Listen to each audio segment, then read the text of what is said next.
I'm glad I'm here. And I'm sorry we can't have more people, but there's a lot of places they can hear and see. Yeah, our voices will be on ESPN 1240 AM all evening. You can catch us on the 1240 AM dial, but also on TuneIn Radio and on the website. And then also, if you want to put our voices to some visual, there's availability on the NFHS network and YouTube.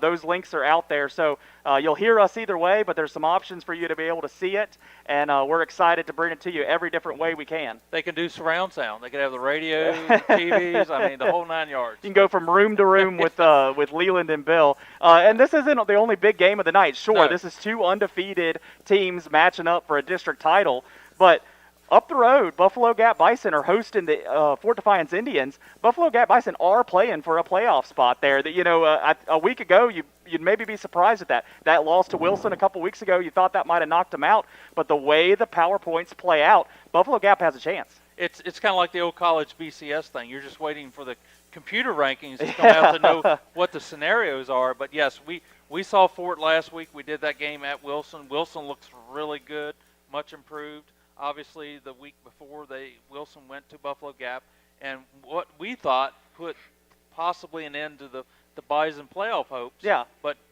now, Leland broke out the calculator and the slide rule, and lo and behold, the Bison have a chance to get in. Yeah, I thought it was obvious when I was just looking at the PowerPoints Monday morning or Monday afternoon, and but no, once you run the numbers, you see that Clark County playing winless Madison County. That really affects, the PowerPoints. Also, Fort Defiance playing, or Buffalo Gap playing Fort Defiance, who has a win, so that helps on riders. But also, Fort Defiance being a Class 3 team gives them a couple more points, right. And that just everything kind of adding together. There's a chance for Buffalo Gap to get in. So they have to win for that to happen. Right. There's no loss in Buffalo Gap's terminology tonight that allows them in. They have to win to get in. But a chance is there, and that's great. We want all the local teams to make it that can, and so we know we're going to have two right here with Riverheads and Stuarts Draft, and they're actually both locked in to the 1 seeds in their regions. But it would be exciting tonight if Buffalo Gap can get in. But the other side of it, it'd be good for Fort Defiance. They've lost to Gap the last couple of years. It'd be interesting if Fort Defiance can knock them off and end their season on a high point. They need a win. Yes. The Indians need a win. Coach Rolfe, coming into last week's game, had high hopes that they would come in at Wilson and play well and get a win and keep their possible playoff aspirations very slim. Yeah. But, it's a difficult season. We talked about it last week and the week before. You only got 6 games. There aren't as many opportunities to slip up Nope. and be able to regroup because you're not getting other opportunities. You're losing out on 4 games where if you could win 2 or 3 of those games and beat people that have beat people, then the points start. So, but everybody knew coming in we got 6 games. Yep. And there's no levity at all to have to have a bad game.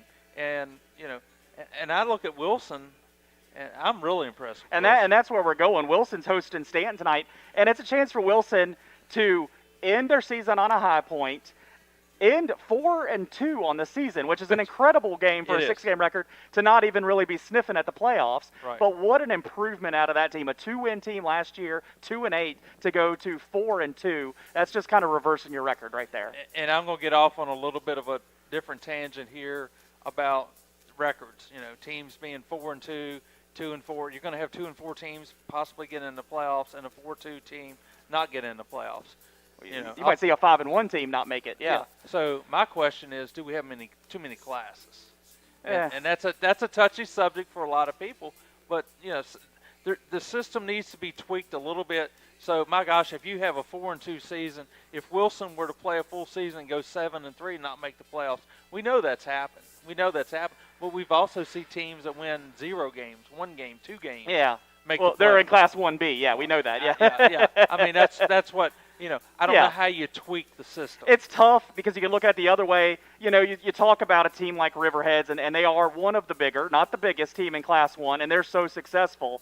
And you think, well, that's not really fair to these schools with 200 kids. Right. Well, having less division is only going to make that worse for those schools with 200 kids. So I agree the system could use a little tweaking, but there's always 2 sides of that story. It's been 6 classes for as long as I've really been aware of it. It was AA Division One, or you had Division One and Two in it, Right. but they just call it things different now. Right. But there's always multiple ways to looking at it. But I agree. I mean, you could use any change that you want. People talk about Riverheads playing in Class 2 like they're as good as any Class 2 team. They are. I would have no personal problem with that. And I played for the Riverheads program. I would love if they were playing in Class 2, but they have a certain amount of students. They put them in Class 1, and that's where they play. Well, it is what it is. Yeah. But I'll take you back to my day when I was in high school. When I was in elementary school, Robert E. Lee High School there were 3 classes. Yep. 1A, 2A, 3A. They played up. They played in 3A. They would go to Roanoke all the time and play those schools because Paul Hatcher wanted his team to play the best. Well, I think that kind of happens with Riverheads. They play against good talent like Stuarts draft every season, teams of the past like Stanton, like good Buffalo Gap teams, and then also the Class 3 teams. When Stuarts drafts a Class 3 team, and in other non-district games. Riverheads plays these hard teams, so then when they do get in Class 1, it does seem like they're able to roll through it that much easier. Yeah. Speaking of going up to Class 3 there, Waynesboro, they will travel up to Broadway. They will take on a busy Broadway team. Oh, my gosh. Broadway played last Friday. They played Tuesday. Right. Now, 2 days later, they're going to play again. And so they're coming off a loss on Tuesday and lost their number 1 receiver, Nate Tennell, to an ACL injury. And now they got to play a hungry Waynesboro team. Both these programs headed in the right direction, but who's going to end the season on a positive note will be decided tonight. Well, it's tough on Broadway, and they wanted to get their games in. They wanted to play games. I guess. But that's very demanding on 14 through 18-year-old young men, and I feel for them. I feel for the injury to the young man. Broadway they're having a good season. Yeah. But now you're doing this to the kids, and I just heard about it yesterday. I didn't even know they played Tuesday. I had no idea, and it's a little bit insane. Waynesboro, a little bit insane. Yeah, a little bit insane. If my kid were on the team, I would be concerned. I mean, you're not supposed to have to suit up 3 times in that short a time period. No, it's crazy. And I'm surprised if VHSL let it happen. I was too, but we'll talk more about that game coming up in the show. One hit real here while we're talking about the Valley District. Absolute monster of a game up there happened as well. As big as this game is, so is it in the Valley District. 5-0 Rockbridge County Wildcats going to 5-0 Turner Ashby Knights. That's a battle for the Valley District title. And what's funny there, and maybe not funny is not the right word, the loser of that game is going to be holding on tight for their playoff lives and watching Riders on Friday night from every other team in the state, because the loser of this game might not be in at 5-1. And that's what we're talking about. Wilson 4-2 Yeah. probably is not. Yeah, there's got to be some tweaks to this thing, and I don't know what it is. But you said it right. Rockbridge, TA's had a heck of a season. Yes. Who knew? Who knew? And of course, the Valley District's not what it used to be. No, it is not. But still, these 2 teams have gone out. They've won their games. Yeah. And they're fighting for a district title. And I was trying to look back. I hadn't seen that they hadn't won a Valley District. The year they won states, they didn't even win the Valley District. Harrisonburg won it that year. That's right. And That's right. It was before that. I think it was 2001 the last time TA won a Valley District title. Valley District title. That sounds I think right. they might have won one of those Massanutten Valley District, whatever they called it those couple years that they split the valley in half. Right. Rockbridge, though, as far back as I could go, I couldn't find where they had won one. So I'm not saying it's the first time ever, but it's the first time in 20 years for Rockbridge to have a chance there to win the Valley title. So a very exciting game happening up in at Turner Ashby tonight, but a huge one here in Greenville as Riverheads is going to take on Stuarts Draft with the Shenandoah District title on the line, as both these teams have big goals at the VHSL playoff level, but a title will be decided tonight, and we'll be here all night with you. We're going to continue to break down games, and we'll be getting our way to kickoff at 7 o'clock. Stick with us here on ESPN 1240 The Boss. Okay. Make this like at least 2 minutes. I need to go see if Chris is Yeah. picking us up at all. Yeah, Thank you. I think it's 3. 3-minute break. Good, Joe. Yep.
able to get a win a year later and completely change people's minds about what Waynesboro has as a program. Their JV team is up and running, and it's just a great thing to see happen in Waynesboro with a new coach, with some of those same players involved, but a lot more players coming on board, and I'm just really excited what the Little Giants have been able to do.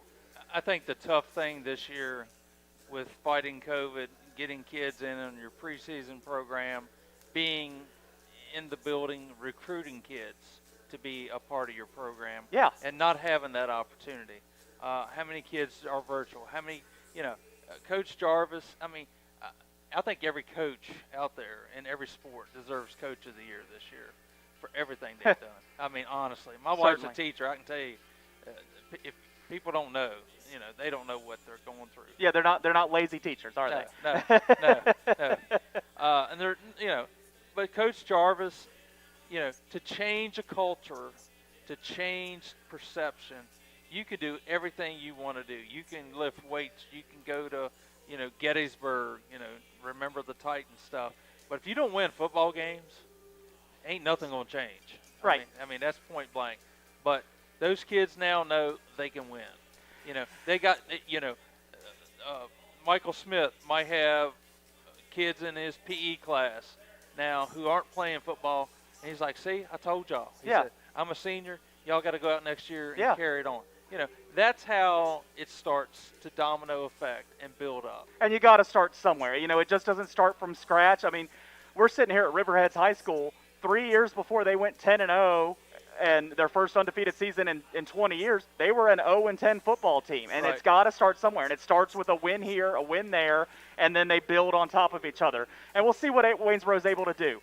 But it has to start somewhere. They've done that. And it's not only the one win. They battled Harrisonburg, losing 6-0. Right. They battled last week against Turner Ashby, who is 5-0 and playing for the Valley District title this week. Just last week, they were beating them in the second half.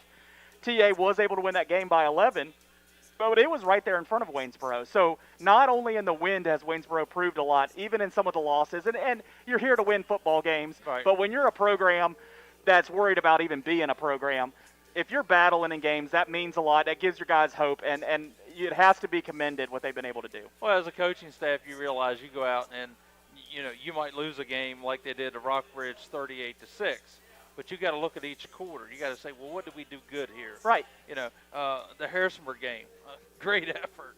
Tremendous effort. You can get those kids in the locker room after and say, if we could have scored one time, fellas. Yeah. We win that game. And they were on the 2-yard or 5-yard line with the time expired. So, it's building blocks, and it's exciting for a program that, and again, I'm old. I can remember these guys playing in regional championship games with Brian Moore and those guys. You hate to see a program flutter. You hate to see a program just – they hadn't won a game since 2017. Yeah. That's a long time. It is. So, big props to Coach Jarvis and those kids and the coaching staff. And hopefully they can build on it. Hopefully we'll play 10 games next year. They could go out next year and win 3, 4, 5 games. Yep. Who knows? But they've laid the groundwork this year through tremendous circumstances, tremendously bad circumstances, to feel like, feel good about yourself. If you can perform well in this time, you should be able to perform well when things are normal. I'll tell you what, and this is a personal opinion, what we have gone through, and I don't know how much longer it's going to last, and I know there's a lot of issues out right now with kids, but if we can get all these kids and we can all get through this, we're all going to be better for it. We're going to appreciate a lot more things. That's for certain, and you got to appreciate the ability to get out here and have a season and have these big games. And that's what I think Broadway was trying to do. In our opener, we talked about Broadway trying to fit all these games at the end of the season. They kind of got messed up at the beginning of the season, getting a game canceled on them here. And I think they had 2 games kind of canceled on them. They got Liberty Bedford on the schedule on the fly. They had to cancel the Harrisonburg game, and they just wanted to get that Harrisonburg game back in. So here they are. They played last Friday. They played Harrisonburg on Tuesday and lost that game. And now right here, 2 days later, they're playing Waynesboro. And it's with the good intent. It's with we want our boys to play. They can get 6 games. We want them to have 6 games, and it's with that intent. But then you do also gotta look at it and wonder, is that what's best? Is Right. putting these kids on the field 3 times in 6 days the right way to attack a football season? And player safety being the number one. Yeah. I mean, we're focused on health and safety right now. That has to be your first question when you see Broadway trying to play games 2 days apart. Well, and you got Nate Teno out now. Did we can't sit here and say he got hurt because he was playing a game. No, Quick turnaround, but I mentioned it earlier in this show. I was surprised that the VHSL let this happen, but it is what it is. Broadway, nonetheless, it's been a really pretty good season. Yeah. I mean they're 3-2. I guess last year beat Spotswood last week. I mean, you beat Spotswood in the Valley District. I mean, Spotswood's been the best, one of the best teams in the Valley District for the last 5-6 years easily, and so it's something to write down. You beat Spotswood. That's a great thing. That's a huge win for a team that was 1-9 last year. Now you got a chance to go 4-2 and build like we talked about for next year, which next year's 4 months away, 3 months away. It's right around the corner, and that's. Chip and I talked about it last week. The fall athletes in all these sports have to realize, there's not much of an off season. I mean, my daughter plays volleyball. I told her, I said, your season's going to be over Thursday. The following Monday, you start conditioning for the next season to try to get better. I mean, you have to. And smashing 3 seasons into a half a year, that's what's going to happen. But the fall athletes. The football players, before you know it, they're going to be out here in July getting ready for another season. So, yeah. But Broadway, give them credit. Again, if they come out. They've turned the corner. I mean, they were a 1-9 team, like you just said, and they've gotten things right. That's what's really similar about these teams. I think Broadway might be a half a step ahead of Waynesboro. They probably didn't get quite to the bottom that Waynesboro was. We weren't talking about Broadway canceling games and worried about keeping the program going. So Broadway didn't get quite as low, but they both turned it around this year, got some win, got a couple wins there up at Broadway, and it's something to build off of. They are senior heavy this year, which is something to look at going ahead. But they will have a junior quarterback returning next year. They'll have a junior linebacker, Tice Waltlittner, that stands out up there. So it will be interested to see how they come back. And that's the same for every team. Every team has holes to fill. But I think Broadway at least headed in the right direction. But Waynesboro would like nothing more than to give that a negative look right going out the door here. Absolutely. Waynesboro will get on the field next week. They've scheduled a +1 game with Stanton next week. So 2 teams who currently only have 1 win, they will play next week. So that'll be an interesting thing to keep track of as Stuarts draft, Riverheads, possibly Buffalo Gap get going into the playoffs. It will be interesting to see those teams have a chance to maybe pick up another win and see where we go from there. Well, yeah, and it's you talked about squishing everything into one season and trying to get the sports done too. I mean, then now how many of these football players, volleyball players are going to go into spring sports? Baseball and track and tennis and It'll be interesting to see how everything settles down there in the Valley District. As we said, big matchup between TA and Rockbridge will decide that district, but we will have scores of that game as well as this Waynesboro Broadway game all night as we bring you the play-by-play and color analysis from Bill tonight on this Riverhead Stuarts draft game. But we'll be back with more of the pregame show here on ESPN 1240 The Boss. Clear.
for the pregame show here on ESPN 1240 The Boss as we get ready for the kickoff coming up at 7 o'clock between the Riverheads Gladiators and the Stuarts Cougars. Two undefeated teams, both looking for titles this season, and the Shenandoah District title is one of them. But I think both teams also trying to look at the state title, as both played in Salem last year for a state title. Riverhead's able to win the Class 1. Stuarts Draft is coming up just short against Appomattox. They're a hungry team. They want to get back there, and I don't blame them. I mean, there was many moments in that game last year against Appomattox where you could see Stuarts Draft have a chance to win that game against a great Appomattox. And to not taking anything away from Appomattox, it's just saying how good Stuarts Draft was last year, and I think they might be better this year. I think they might be. I mean, when you look at the team, Coach Floyd has definitely got the program elevating year to year to go the next step. You know, Aaron Nice, I call him Mr. Everything. I know the kid a little bit, and I can tell you right now, he's a beast. And a bunch of his teammates are right there with him. They work hard. They know what it's going to take. They know who they have to be, and they understand that. And their goal was not just to get there again. They want to win it. You know, they want to put that banner up. And it should be. They're a great program. Coach Nathan Floyd's done a great job there. Plenty of players have come through that program that have been great, and they have a great group right now. It should be a battle tonight. As we'll break that game down more as we move ahead, but we do want to talk about some of these other games, including the Wilson Memorial Green Hornets, who are sitting at 3-2 on the season, which some may think that's a surprise. Maybe not so many people in Fishersville, but people across the county. Little eye-opening that they're sitting at 3-2. They take on the Stanton Storm, and Wilson has a chance to put a cap on this season. I'm not sure if they'll get an and one game in next week or not, but they have a chance to finish 4-2 at least, and really say something to the rest of the district of, hey guys, we're here and we're coming up, and don't get too comfortable up there, Riverheads and Stuarts Draft. We're looking to get back to that level. So they've made that turn from a 2-8 season last year to double their win total in a short season, and it's been a lot because of what Caden Welcher has been able to do at quarterback. I watched him play this season against the Riverheads Gladiators, and it was a tough game for that team, but I did come away with that game saying Caden Welcher's a good quarterback. He had a good arm. He got the ball out to players. Didn't always connect, but it was deep down the field. But his running ability from the quarterback position has been really useful throughout the season, and he's been a very good senior leader at quarterback. Last week in our game against Fort that we did, he stood out. Yeah. I mean, he just stood out. He ran the offense precisely, very few mistakes. When he would run the waggle play, he'd come out and hit the hole. He wasn't looking to get out of bounds. He was looking to help his team.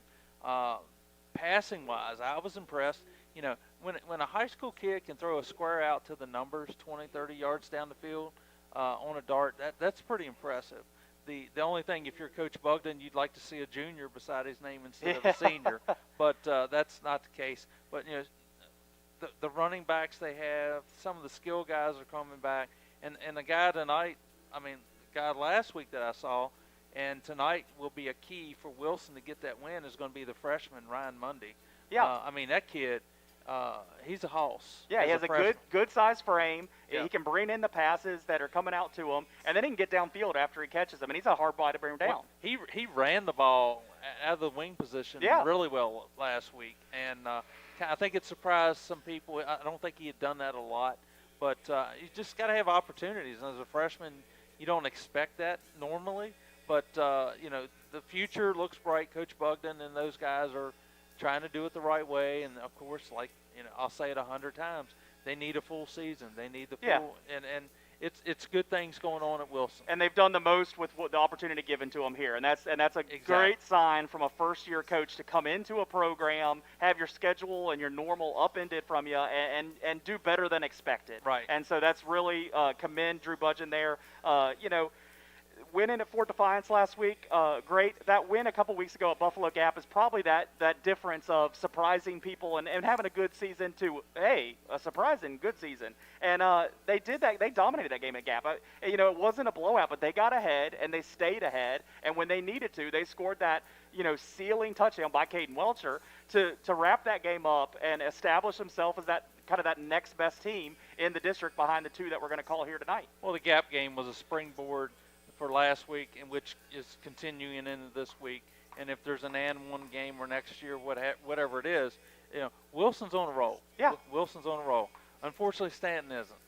They are not, and it's been a tough ride here. I mean, Stanton was on top of the world just a few years ago, getting to a state championship game, looking to get back, had lots of talent, and I mean the talent's still there. It's just they've gone through a head coaching change, and I think Coach Jacob Phillips is a good coach. He's did well at James River before. He knows the game. He's one of these guys that I played on the same field as this guy when he was playing for Bath County. We had the rivalry back in the early 2000s with Bath County. He was the quarterback for that team, and Riverheads played him in a state championship, played him each season.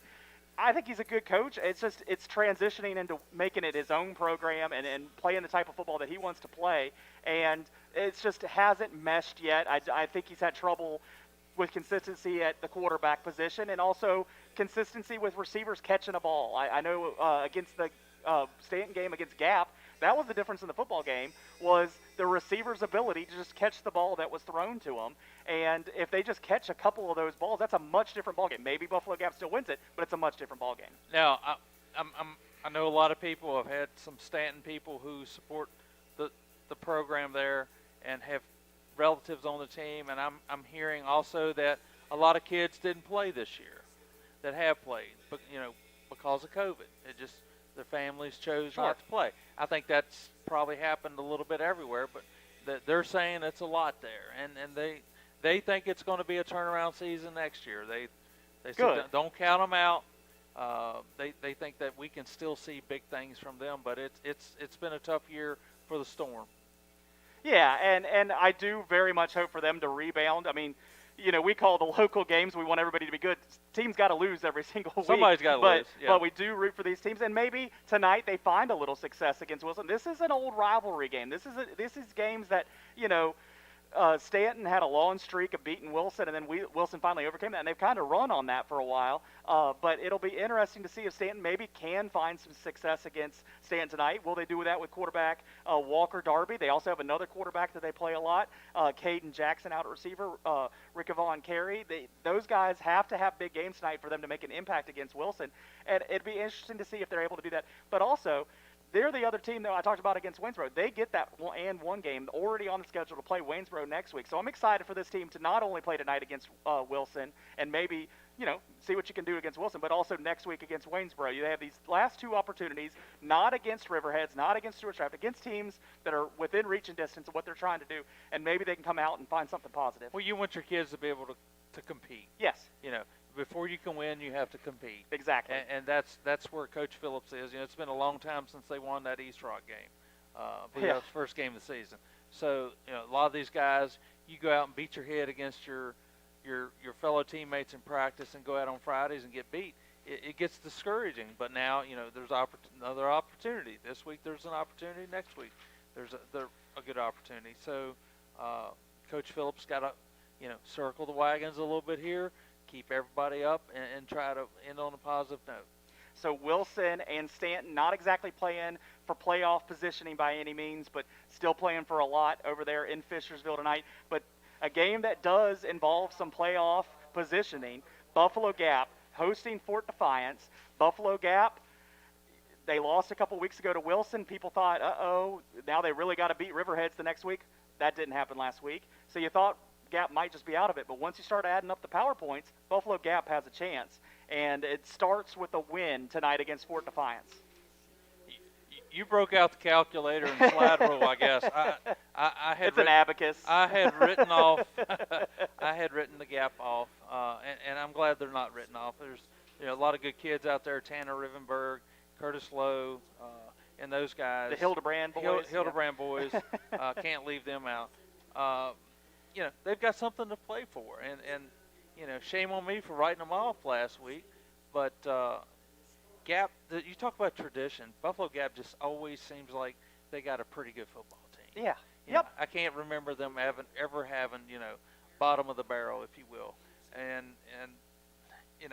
it's been a tough year for them. This has been a tough year. But if they can go out tonight and win a game and get in the playoffs, I mean, you talk about a turnaround. You talk about mentally, to go from Within a season, having a big turnaround. Oh yeah. my gosh! Yeah. I mean, unreal. So, and as positive we were about Wilson kind of having a surprise in here, this is where that game between these two teams, Wilson and Gap, that's kind of where it flipped the script, and we're kind of surprised that Gap isn't sitting in that spot, sitting in the playoffs and hoping to stay in it, and instead they're trying to scratch their way in. The games to watch up the road, if you're a Buffalo Gap fan, is the Clark County game. They play Madison, and you would assume Clark would win that game, but there's also, rider points all over the place for Buffalo Gap that they're going to have to watch out for. They're going to get the points from inside the district, but they also want to make sure what's going on with that Luray-Page game and Right. see how that finishes ahead of them. And also, they'd rather see Stanton beat Wilson. So if you're a Buffalo Gap fan tonight, you cheer for Stanton for sure. You also cheer this Riverheads draft game's the same difference. I think it's better for them if Page County wins tonight. It just makes it's like one more opportunity for them to get into the playoffs and get Luray out. If Page wins, it's just a couple more power points harder for Buffalo Gap to get in. So that's something to watch. Buffalo Gap cheering against Luray, even though they beat Luray, and then also cheering for Stanton. So that's the heads up there. But no one in the county would like to upset Buffalo Gap's playoff opportunities than Fort Defiance. This is a team, a year ago, these two teams faced each other in the season finale. Fort Defiance was 5-4, trying to make the playoffs. Right. Buffalo Gap beat them in a game that a lot of people picked Buffalo Gap or picked Fort Defiance to win. Buffalo Gap beat them and kept Fort Defiance out of the playoffs. well, it's funny because if you're Coach Rolfe, you're trying to find reasons for your kids to go out and give it 110%. Yeah. And it's something, I go back, I've coached a long time, and I tell my youngest daughter, she plays softball and basketball, and I always got to find reasons for her to go out and want to compete sometimes because it's always too easy for her. I'm glad she's at Riverheads. Well, yeah, but and she, but you got to find little incentives. Not only go out and win this game, go out and dominate, go out and get 20 rebounds. Coach Rolfe's talking to his kids. Not only, let's go here and win this game and spoil something for the other side. So Yeah. that's what you as a coach, it's your job to motivate your kids. It's your job to find reasons for them to want to go out and compete, even when things aren't going well, but also when things are going well, because you don't want them to get lax. You don't want them to just take it for granted, But I'm just sitting here shocked that Gap's got a chance, but I'm happy for him. Yeah, I'm scared to death for him. And I, Patrick Height was actually messaging me early in the week, and he's like, "Who has a chance?" I said, "Oh, there's only two teams," and I just kind of dismissed it. And then Right. when I finally sat down, I guess I'll run some numbers just to make sure what's what. I was like, "Uh-oh!" And immediately I was messaging. Hopefully you haven't printed anything with that on it because there is a chance here. So I'm happy for the Bison, but looking at Fort Defiance, 1-4 on the season, and looking at their losses. The Wilson game is really the only game you look at of what could have been right there. They lost 21-8 a week ago, but their other losses is to undefeated Rockbridge, undefeated Riverheads, and undefeated Draft. Right. I like Fort Defiance progress in the last few years and what they've been able to do and knocking on the door of the playoffs, but they're not really world beaters yet. They're not beating these undefeated teams. They're just not at that level yet, and playing against those teams will get them there, but they're not there yet. So you don't expect wins out of that, but I was surprised Wilson was able to kind of control that game against Fort last week the way they were. Well, I tell you what I saw, and watching the Fort draft game, the Fort just kind of shot themselves in the foot time and time again. And last week in the Wilson game, the keys, first 5 minutes of the game, first 5 minutes of the second half, a lot of coaches believe that. And if you look at the first 5 minutes of the game and the second half, the last couple of weeks for Fort, it's not been pretty. It's just not. Yeah. They've just made mistakes. They've fumbled. I think Draft had a scoop and score right off the bat, and they've got to come out and establish themselves, and they are capable of doing this. At the beginning of the game, Shrekheis does a nice job running routes. He's quick. He gets open nicely, throws the ball well. Trevor Bartley runs tremendously well, and I think they just have to eliminate the mistakes. And there's another throwback. They got to play Joe Gibbs football. Don't make mistakes. Do your job. Yep. Stick to the game plan, and don't give it away. And that's what they've got to play mistake-free football because Buffalo Gap obviously has something to play for. They very much do. Looking at Fort Defiance, you can't single it on the offense. You can't single on defense. Offense only averaging 10 points a game. Defense giving up 26. Defense isn't terrible at 26 points a game, but No. it's not. I felt like these last few years their defense was stronger than that, and maybe the point average hasn't dropped amazingly, but I was just expecting better defense out of that team this year, and I think they will. I think it's getting the players in the right spots, and you can always throw it at the shortened season this year, but I expect to see Fort Defiance next fall have a better defense, and we'll see what they get on offense. They have a lot of weapons coming back on offense next fall, so I am excited to see what they're able to do, just here in a few months. Oh, I am too. And you mentioned their defense, and I think looking at defensively, they've just had lapses, and the other teams have capitalized on it. And that doesn't always happen, but it seems like they're snake bitten in that category. A guy I want to watch in that game when I go back and watch on it on NFHS, that Tyreek Vini, the sophomore receiver, 27, they'll bring him in jet motion. They'll do all sorts of stuff with him. He's kind of that difference maker guy for Fort Defiance that I really think could hurt Buffalo Gap tonight. So if this game is very close and or even Fort Defiance wins, I think Tyreek Vini is going to be a big part of that. Just a name to watch if you're on the way to that football game tonight, or you're going to switch over and watch them on NFHS. Watch out for that number 27 Tyreek Vini. Well, I like the way they flood the zone with Vini, Yep. and then they'll hit Shrek Eyes underneath. Sure. That was a big play. I would have ran that play 20 times, and I think sometimes, when we're calling a game football offensively, we tend to not stick with what works. And Robert Casto does that. You see, that's a great example. Hey, when the playbook's 8 plays and you run 4 of them, things are going to work. So you do see that on display here at Riverheads, and when we come back, we will be breaking down this big one here at Riverheads, as we are excited to call this on ESPN 1240 The Boss, but also on the NFHS network and wherever else you're able to find us online on YouTube. And we will be back with more of this pregame show here on ESPN 1240 The Boss.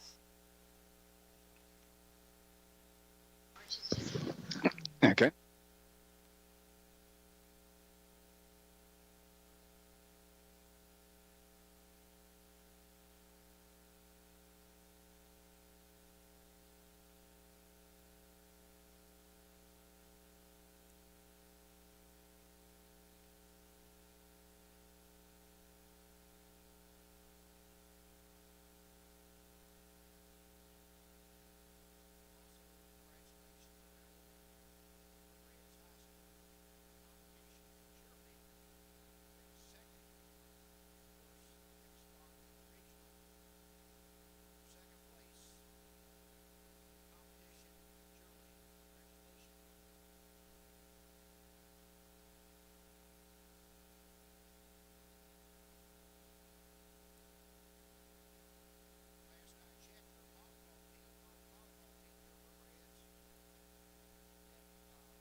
back here on ESPN 1240 The Boss and the internet video feeds.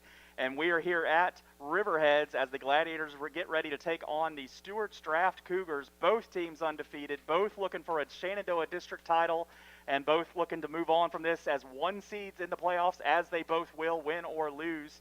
And both are hoping for big things in the playoffs. But Bill Piner, thanks for being on with me. I'm Leland McCray. Bill, let's talk about this game. A season ago, maybe not a little more than a year, but a season ago, Riverheads and Draft met very similarly in a season finale, both undefeated, and Riverheads ran away with it. Riverheads put it on them, 49-14. I don't think we're going to see that same thing here tonight. I don't think so. I think this game tonight is going to probably be much closer, without a doubt. And both teams are improved, and you're like, how can you come up with a score being closer? I think Draft's really improved. We do have the anthem here. We're going to throw it out to break real quick. Hold on. We'll be back in 30 seconds.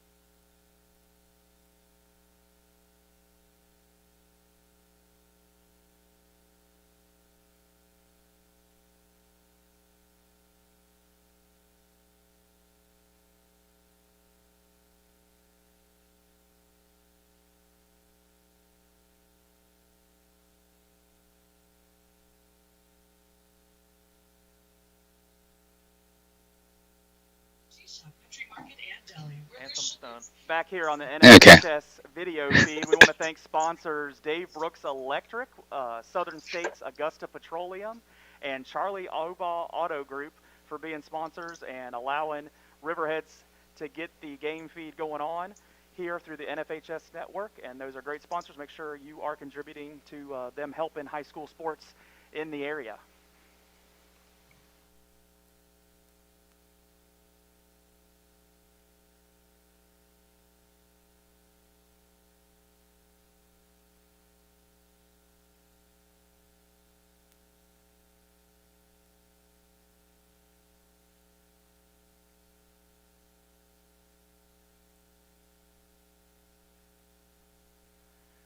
Back here on ESPN 1240 The Boss. The anthem sneaked up on us there, but we'll get back to breaking down this Riverheads Stuarts Draft game.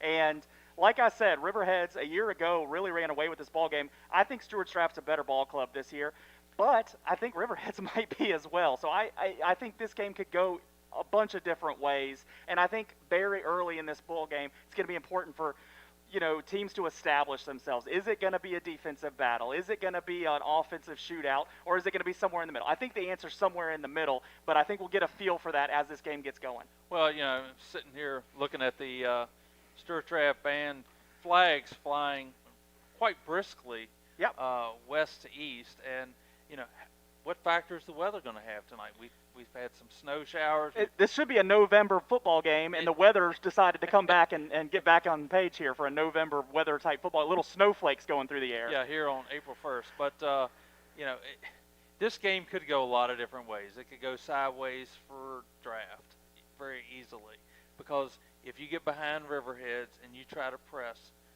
99% of the time they're going to make you pay for it.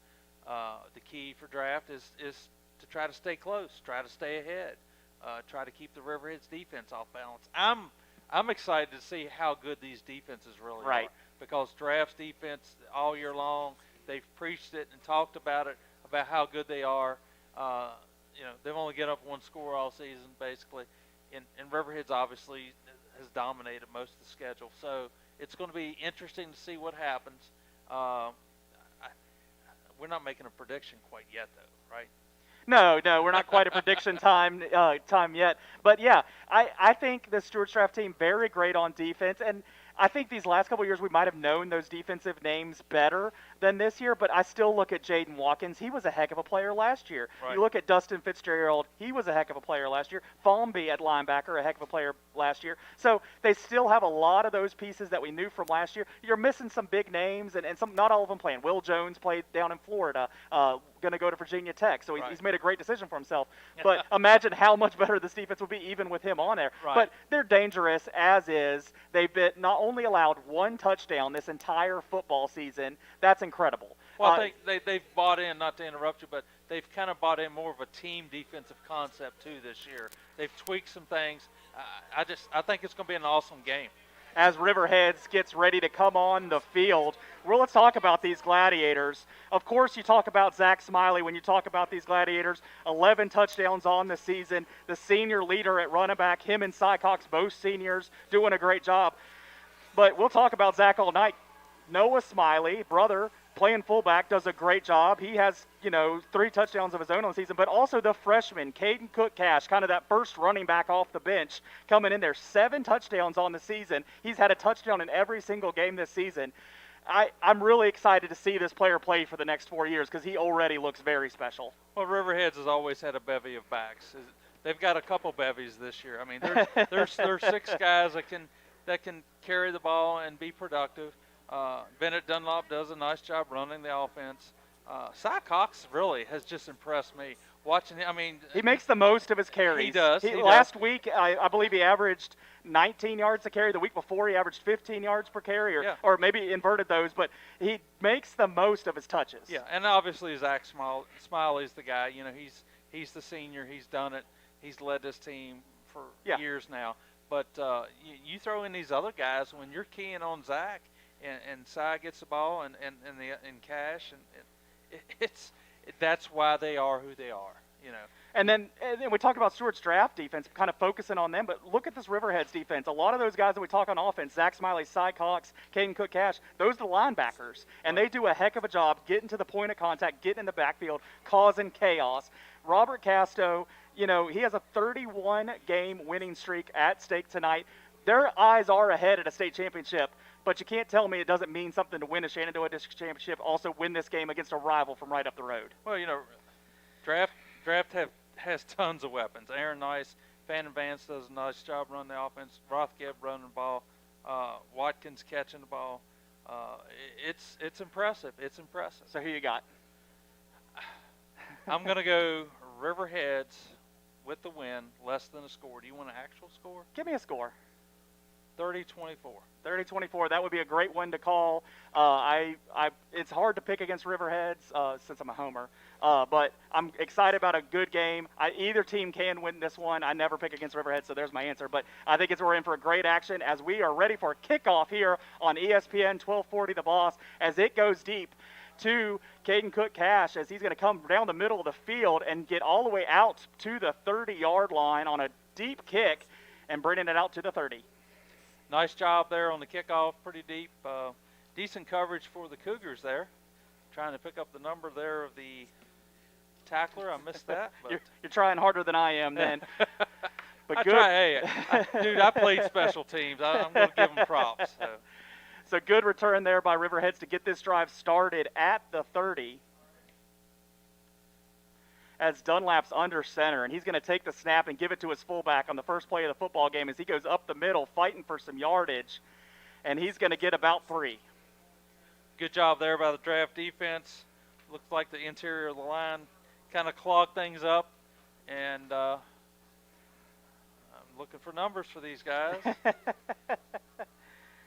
We did get started a few minutes early. Yeah, they weren't messing around. It's still not 7, so we'll blame our inability here. Maybe they know we're going to play overtime. Maybe that's what they're thinking. This one will go to Zach Smiley as he's attacked in the backfield. Great action by the Stuarts draft defense to get in the backfield, and he might have not. He didn't gain much of anything, if at all. Jason Hotcakes Williams on the tackle there. Jason, one of my guys I've talked to a few times when I've seen him over draft. I think he and I are IHOP buddies. There you go. So Riverheads now on 3rd and 8. Dunlap takes a snap. He throws it outside to Zach Smiley as he avoids his first tackler, gets out to the 35, but he will not have enough for a first. Stuarts draft there to stop him right about the 36 line, which should bring up 4th and 4. Kobe Rothgeb did a nice job of stringing it out and got some help from, it looks like, Balzer and others. So we got 4th and a few here, and I think they're going to go for it. No, they got the punter out okay. there, and this should be only the 3rd punt of the season for Riverheads. Neither of these teams punting much this season. Both have had a lot of success on offense. But Riverheads will get this punt off. It's a low liner. It's going to hit the ground and bounce, and Draft will leave it there as it bounces down to the 32-yard line, and that's where Stuarts Draft will take over. So Draft wanted to come out and establish their defense. They did it. They did a nice job. The one sweep play that ran to the near side, Rothgeb did a nice job stringing it out and got some help. Good open field tackle too, and that's something we didn't get to mention in pregame, but you know it's going to come down to the basics. It's going to come down to controlling the line of scrimmage and tackling the ball carrier. So exactly what Stuarts Draft wanted to do, like Bill said there, they will start on their own 32-yard line, 1st and 10. As Aaron Nice is going to get that snap, he'll give it to his running back, Roach. Number 18 there, getting the ball coming from the wing position and picks up nice yardage on 1st down. There's a big hole up the middle. He started off to the right side, cut back up the middle when he saw the opening. Good opening play for the Draft offense. Sure, cutting that 1st down in half. 5-yard gain, 2nd and 5 for Draft. Aaron Nice in the backfield takes the snap. He's going to keep it this time, go right up the middle and force ahead just for a couple yards. Good way to fall forward there for Aaron Nice. Just took the direct snap, followed the interior middle of the line, and the pile moved not too much, a couple yards. Very similar to what Buffalo Gap did last week against Riverheads. Stuarts Draft running a very similar offense. At the moment, they will get in some formations where they will throw their quarterback, Fan and Vance out there. But right now, having the 2 running backs behind the line of scrimmage, either one can get the snap. Aaron Nice has gotten the first 2 to start the game. Throwing one to Roach and then keeping the second. But on 3rd and 2, they're running, and Riverheads is at the line of scrimmage, and he's going to be taken down close to the 1st down marker. We're going to have to see where they spot it. It might be enough. Aaron Nice right with that carry. And, yeah, 1st down, Stuarts Draft. Well, Riverheads did a nice job contact in the backfield. Nice brushed off the initial contact and picks up the 1st down for the Cougars. And Stuarts Draft just got just enough for the 1st down there with the 2-yard gain on 3rd and 2, but sets up 1st and 10 from the 42. Aaron Nice takes a high snap, gives it to Roach. Roach nowhere to go there as he's going to be brought down for only maybe a yard. Nice job, Nice. I guess I shouldn't use the double positive there, but pulling down the high snap. Riverhead's interior defensive line shut that down really quick. Yeah, so, good penetration up front for sure. And we're going to see some quick adjustments by both sides here. Yeah, whatever works here in the 1st quarter is not going to work later in this ball game. Both coaching staffs great with mid-game adjustments, and we will see that throughout the night. It's a chess match. Coaching staff trying to get the play into Nice. They're going to be close to getting this off in time. Nice will take this snap. He'll keep it himself. He'll go up the middle. Not a lot. Maybe a yard or 2 there, and it'll set up 3rd and long. They were trying to get that snap off. It looks like about 2 seconds left on the play clock, and I thought the ball was going to hit Blake Roach when he was going in motion there. So yeah, I wasn't sure if it was an issue getting the play in with the player running in from the sideline, but they're moving quicker this time. Well, it looked like the coach then was signaling in a different play. Oh, okay. Easy for me to say. Big play here early in this game. Yep, as big as the 3rd down was for Riverheads, here's one for Stuarts Draft. 3rd and 7 for the Cougars as it's a bad snap and it's on the ground. Riverheads has it. They picked it up and they've blown it down. Riverheads football, but Zach Smiley is standing with the football. He was never on the ground. Oh, taking points off the board for Riverheads, but huge play nonetheless for the Gladiators as Riverheads has the football in Stuarts Draft territory, and it is the first mistake of the night, and it was by the Cougars. Well, we saw a little bit of a high snap the previous couple plays, and maybe it was just getting ready to tell us what was really going to happen. That was an unfortunate play for the Draft. Riverhead's taken over with the first turnover of the game. Yeah, bad play for Draft could have been worse, as Riverheads is going to take the snap at the 45, and they're going to get positive yardage, as I think that's – and it's going to be another turnover. Yes, it's a turnover. I think Cy Cox with a carry to the left side and must have gotten ripped out of his arms. Stuarts Draft has the ball back. Yes, But they're going to talk. They're talking. Cy did a nice job on the play, branching off They're to talking. the far Yes, side. Stuarts Draft football. And had the first down picked up, but turnover again. Turnovers for both sides early in this game. He was moving downfield with good yardage. Cy Cox has been doing that this year, but somehow that ball comes loose. Riverheads defense back onto the field. Stuarts Draft offense with a second chance here after their turnover. So trading turnovers on back-to-back plays. And it sets up Stuarts Draft for first down from their own 38, 6:53 on the clock. No score here at Riverheads in the first quarter. This one's getting off to quite a start, Leland. Yeah, this is one of those epic games. This is how it feels early in those epic games when both teams make mistakes. Draft takes the snap. This time, not Aaron Nice with the football, but it's going to be for a loss, as there's nowhere to go, as Dustin Fitzgerald took the snap and the ball carrier wasn't able to get anywhere, as he actually will lose a yard and set up. He's going to lose 2, 2nd and 12.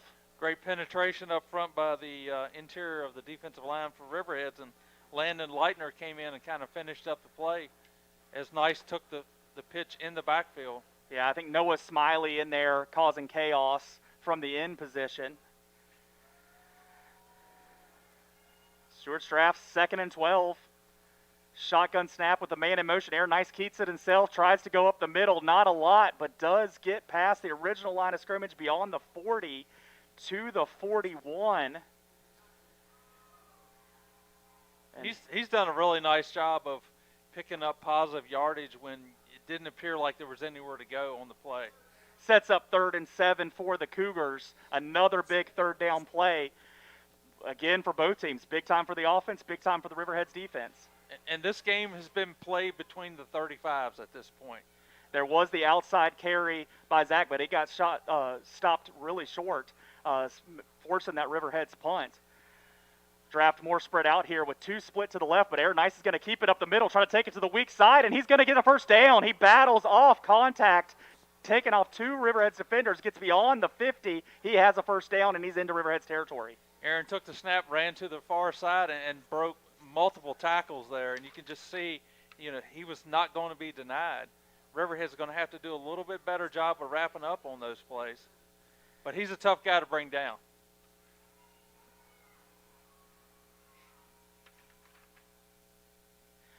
Shotgun snap for Stuarts Draft as Aaron Nice again just going to dive forward, pick up 3 or 4 yards, but a good gain there for the Cougars. And you can just see right now the offensive line for Draft starting to get a little more momentum. Aaron Nice is finding positive yardage even when the holes aren't there.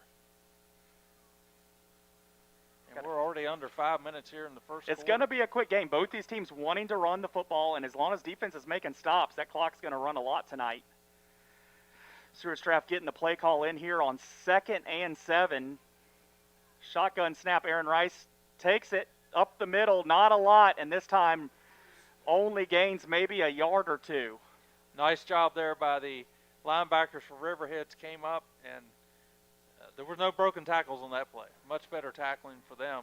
It's going to bring up another big third down. I believe Cy Cox over there probably involved in that stoppage play. But again, another third down. Can Stuarts Draft convert this one as well? Nice taking the play from the coach, and he's back in the Wildcat. Balzer takes the snap. This time he throws it outside, trying to catch Riverheads off guard and just not on the same page with his receiver. That'll set up 4th and 5, as just not the greatest timing there, as Balzer looked for a quick out and unable to connect. And that does bring on the Stuarts Draft punter from the Riverheads 44. Riverheads watching for the fake here. Bring a guy in motion, but it will go back to the punter, and it is going to be kicked away as Zach Smiley's not even going near it. It's going to roll towards the end zone and out of bounds at the 1-yard line. What a play by the punter. I'll tell you, in 2016, I wanted to make the player of the game in that game, the punter, because he did a great job pinning Riverheads early in this game. Here's this punter from Stuarts draft, I believe Bryce Dennison, pinning Riverheads at the 1. Great job there. The old coffin corner kick, and that's going to pin Riverheads, looks like inside the 1, like you said. What a play by the punter for Stuarts draft. It just very eerily similar to what we saw the punter do for Stuarts draft in 2016 when Cougars were able to beat the Gladiators. Riverheads coming in under center, and they'll leave it with Bennett Dunlap as he'll run up the middle and just try to get out of the shadow of the end zone. He'll get all the way out to the 4 for about a 3-yard gain. Tough spot for Riverheads, and just looking for some positive yardage there on the first down, and looks like it's going to be spotted back at about the 3. So they're still in the shadow of their own end zone. I don't know if you can get a shadow on the overcast snow flurries we got falling yeah, right we got now. snow falling here in Greenville as the November weather has found this November-type matchup between two Titans of Augusta County of the Shenandoah District. 2nd and 7 for the Gladiators as Zach Smiley's going to get the football, and he has nowhere to go. And he, again, has been stopped for nothing. And you're seeing the defensive line for draft really get a lot of penetration. The linebacker came up that time and shot through the gap, and looks like a no gain on that play. Yeah, that football will stay right there, and you just don't see Zach Smiley stopped very much throughout the season, and already here tonight we've seen him stopped a couple times. This will set up a 3rd and 7 with 2:43 to go on the clock. No score here in Greenville between undefeated draft and undefeated Riverheads, as Riverheads will run forward with the fullback, and they'll get some yards, but it won't be enough for a first as they get it out beyond the 10, close to the 15. Excuse me, that's 5 yards back from where I was saying. Setting up 4th and 3. Yeah, he only got out to the 7. You don't have the calculator. You're doing the playoff points with you. This is going to be a punt from their own end zone, and so far, the draft defense, as advertised, yes, very much done a nice job. Done a very good job early. 2nd punt of the football game coming for Riverheads, as no pressure from draft as the punt is off. It's going to hit the ground and roll in Riverhead's favor, but only out to the 38, and that's where Stuarts draft will take over on the Riverheads 38. And here's an opportunity. You're in deep in, well, not real deep, but you're inside the Riverheads 40 for the draft offense. And whoever can come up with some consistent offensive line plays could really take control of this game. You do right now, after seeing Riverhead stopped for the 2nd time there, with also a turnover. You wonder what could have been if those referees didn't blow that place down when Zach Smiley was standing with the football. Big point in the game. Roach will get the carry as he's going to fight off contact at the line of scrimmage. He'll fight forward for 2 or 3 yards. Nice job there by Nice on the snap, getting it to Roach. Roach followed his blockers. Riverheads closed it down. Looked like it was a bigger hole there in the beginning, and only a gain of 2 or 3 on the play. Nice and Balzer in the backfield still. Either one of them can take this snap. As Balzer will get it this time. This time he'll give it to number 3, Rothgift. And Rothgift's broken away, and he's going to the end zone. Touchdown, Stuarts draft Cougars. And on that play, Rothgift was going to the near side towards us, and he saw the opening and cut back, and it was clear daylight. Nobody within arm's distance of him. And the Cougars with the early lead here. A 35-yard touchdown there for Rothgift. Just the quick step from the younger running back, and he got to the outside and saw the end zone in front of him, and he got there in a hurry. 6-0 on the board as the extra point's going to come up from Dennison. It is up, and it is through. 7-0 lead for the Stuarts draft Cougars as we will go to break here on ESPN 1240 The Boss.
back here at Riverheads, where Stuarts Draft has taken the early lead 7-0 with 1:19 to go in the first quarter. Traded some possessions, traded some turnovers, but Stuarts Draft owned the field possession game and get into the end zone on a 35-yard touchdown from Kobe Rothgeb. As the kickoff here to respond goes into the end zone, and it'll set up Riverheads for 1st and 10 from the 20. Yeah, on the touchdown play, I think the Riverheads defense obviously was keen on Aaron Nice, and he pitched the ball to Kobe Rothgeb, and he was coming near side. He cut back, saw a big opening to the right, and he was off to the races. Big possession for Riverheads right here. Yeah, time for Riverheads to just respond, as they have not been far into draft territory at all. They had that turnover. And here comes a carry from Cy Cox as he's battling for yards, and he gets some there, cutting it in half, about a 5-yard gain. Saving tackle by the guy that scored the touchdown for draft, Kobe Rothgeb. As Cy Cox had a lot of room there. Hit the hole hard, and good first down play for the Gladiators. Both these teams have plenty of guys playing both sides of the ball, some great athletes there, staying on the field for offense and defense. As Dunlap gets the play call from Coach Casto on the near sideline, but a good first carry there of the series for Cy Cox as he picks up 5, setting up 2nd and 5 for the Gladiators from the 25.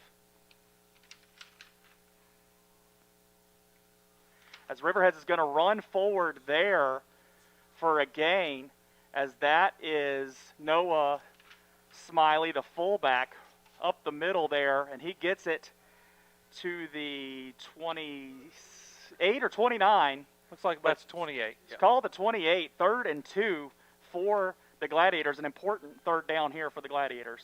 And we're probably going to hit, this could be the last play of the first quarter already. Smiley with the football, he's going to get it. He's going to get a first down, and he's going to fall forward and get out to the 34-yard line. First down for Riverheads as the clock is temporarily stopped to move the chains. Only 2 seconds on the play, on the game clock. I imagine we're going to end the quarter here once they blow this live. And that will do it for the first quarter here in Greenville. Stuarts Draft 7, Riverheads nothing. Riverheads driving. We'll be back with more high school football here on ESPN 1240 The Boss.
As the second quarter is going to begin with the Cougars leading 7-0. Riverheads driving with the football. They have a first down right inside their own 35. Quick score update from up the road. Turner Ashby and Rockbridge tied at 7 with 4 minutes to go in the first quarter. Back here at Riverheads, Dunlap's going to take a snap. He's going to give it to Zach Smiley. Again, not much to be had for Zach Smiley as he's only going to gain a yard. Nice job there by the draft.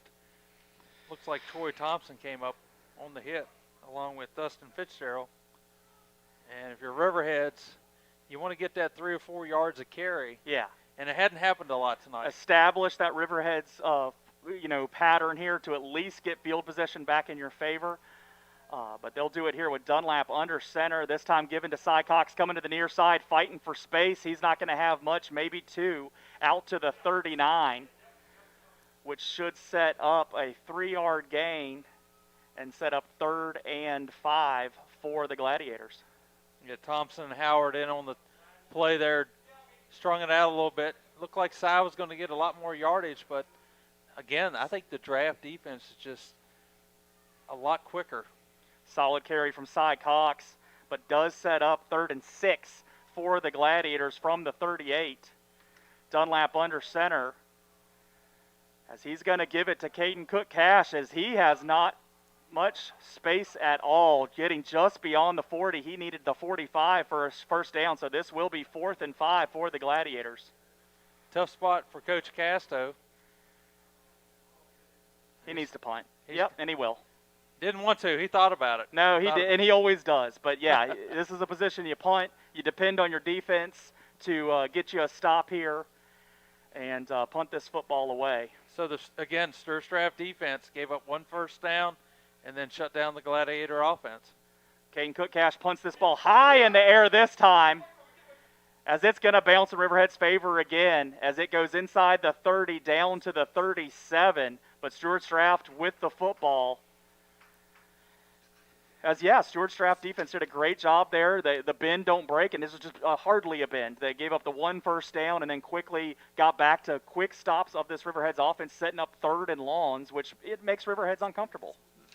The pursuit of the draft defense right now just looks like it's there. It's like they know where the ball's going, they're pursuing, and they're shutting down this Riverheads offense. And this is a huge possession for the Riverheads defense.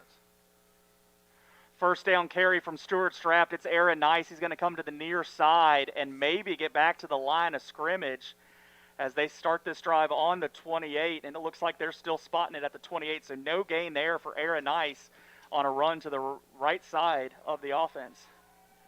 Riverheads defense did a nice job stringing it out, and this could turn into a defensive game.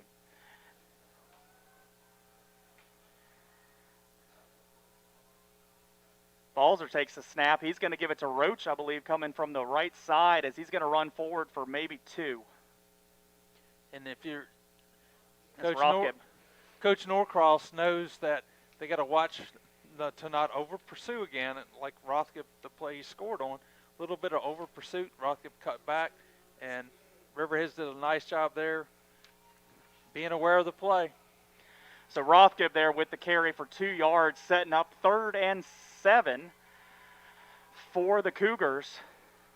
As Aaron Nice is not going to get the snap as Balzer will have it, and Balzer looked to the left, then faked to the right, but had given the ball to the running back coming around the left. I think it was Rothkip again, and he has nowhere to go, loses a yard, setting up 4th and 8, and that will bring the punter back on for Stuarts draft. Exactly what Riverheads needed there. They weren't excited to punt the ball away. They do, and then they get a 3 and out of Stuarts draft. You can see the defensive lines of both teams controlling the line of scrimmage so far.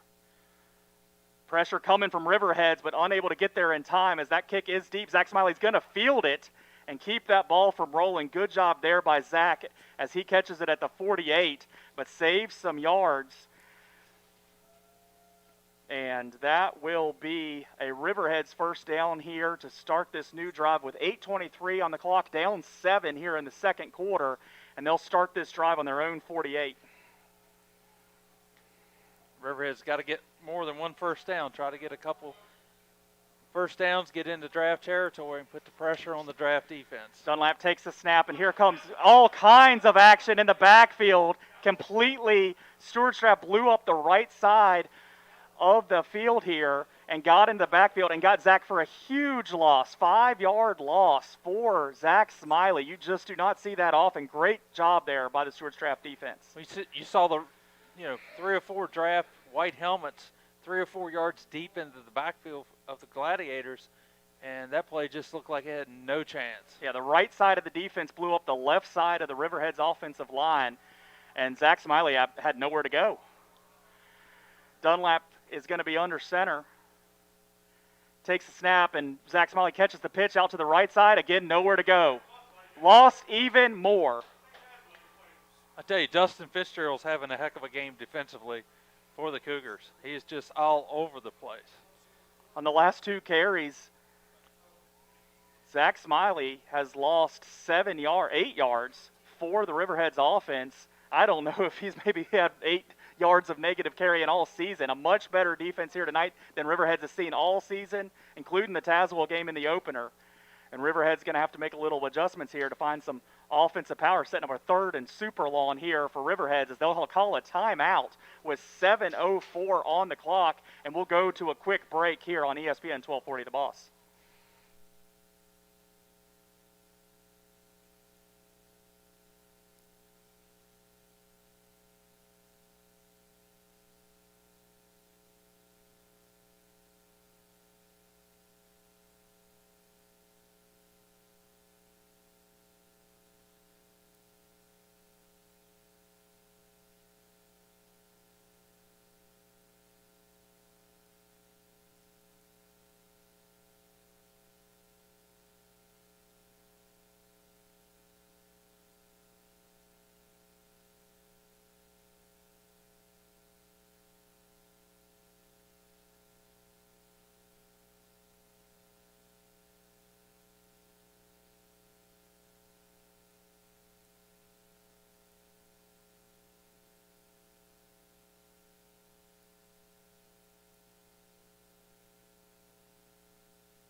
Back.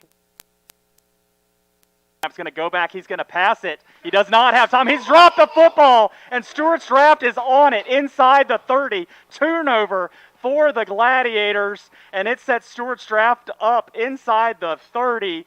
Big play by the Stuarts Draft defense. There's just so much pressure immediately on that play.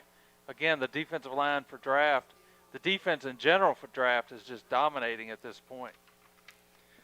With 6:55 to go here in the first, Riverheads turns it over on their own 28. They lost 20 yards on that drive, but it sets up Stuarts Draft on that 28-yard line from the end zone there, trying to get on the board again. Riverheads needs to find a stop here in the second quarter. Stuarts Draft is going to stop the clock and take a timeout and talk things over. Let's stick here a minute, Bill. I mean, this game, a lot of things have gone Stuarts Draft way. Not everything. They had a fumble of their own, but then to immediately get a turnover back out of Riverheads, right. I look back at that punt that went down to the 1-yard line. Right. A lot of things going Stuarts Draft way, and they have the football in scoring potential here once again. Well, they're making their breaks. I think the biggest break of the game was the fumble that Smiley picked up and it was whistled down. I mean, that could have put Riverheads on the board, but at this point, the Stuarts Draft defense is as advertised. Yes. I mean, they look quicker. They look stronger. The offensive line for Riverheads needs to bat down the hatches here and try to get some bodies moving. It does seem wherever Zach Smiley goes, there's a couple Cougars there ready for him. So we're going to have to see some other guys from Riverheads get some success, and maybe that will open up some room for Zach Smiley at that point. We've seen Cy Cox with some positive carries. We've seen Noah Smiley with some carries, but these carries by Zach Smiley for no gain or losses has actually killed Riverheads. Well, the key to the game right now is Riverheads have got to keep Draft out of the end zone. 1st and 10 for Draft. Rothgood with the ball as he's fighting through the line of scrimmage and out for a good gain there on first down, maybe 7 yards from Rothgood, getting it close to the 20-yard line. And Kobe, you know, he's a senior. This is his last go-around, and he's brought his A game tonight. Riverheads, again, now kind of up against it, getting into the red zone. 6 minutes to go here before the half, down 7. Stuarts Draft fumbles the snap, and Riverheads is coming, but it's going to be a loss as Stuarts Draft falls down onto the football, but big loss for the Stuarts Draft offense, a break that this Riverheads defense needed, pushing the ball back out to the 30 and setting up 3rd and 12 for the Cougars, a big break for the Riverheads defense. And the snaps tonight for the Cougar Something offense on the Wildcats has it's been exciting. It's kind of like a roller coaster. You know, Aaron Nice doing the best he can. Did a nice job just to follow on the ball and not try to pick it up and start kicking it around. They've had a couple bad snaps and then some ones that Aaron Nice has used his athletic ability to make not so bad. Not able to do as much on that one, but falls down at a great play for him just to fall down on the football. The quarterback's in the football game. He's going to throw it to the outside, and it's an interception by Riverheads on the outside. That's Landon Leitner. ball thrown exactly to him. He catches it. He runs forward. He's out to the 30, and another turnover in this big ball game. And you had a touchdown-saving tackle there. We could have had a pick-6 situation. But Riverhead's defense makes a play. They needed it desperately with 5:32 to go here in the first half, and Riverhead's trailing 7-0. Big defensive play for the Gladiators. Riverheads will start this drive on their own 30. Landon Leitner intercepting Fannin Vance there from Stuarts draft as Zach Smiley's going to get the football again to the left side. Again, nowhere to go as he picks up maybe 2 yards as the Stuarts draft defense all over Zach Smiley tonight. The holes just aren't there. I mean, a little bit better job keeping the pressure from getting into the Riverheads backfield to at least let Zach get the wheels rolling a little bit. But I think the quick hitters, I think they're going to have to run between the tackles here, maybe run some counter plays if you get time to run a counter play. Riverheads on 2nd and 8 as a fullback up the middle. Noah Smiley falls over top of somebody. That's going to help him gain an extra yard, but still only a gain of 2 as that'll set up 3rd and 6 for the Gladiators. And the Gladiators really like to have 3rd and 3, 3rd and 2, but all night they've been 3rd and 6 and longer.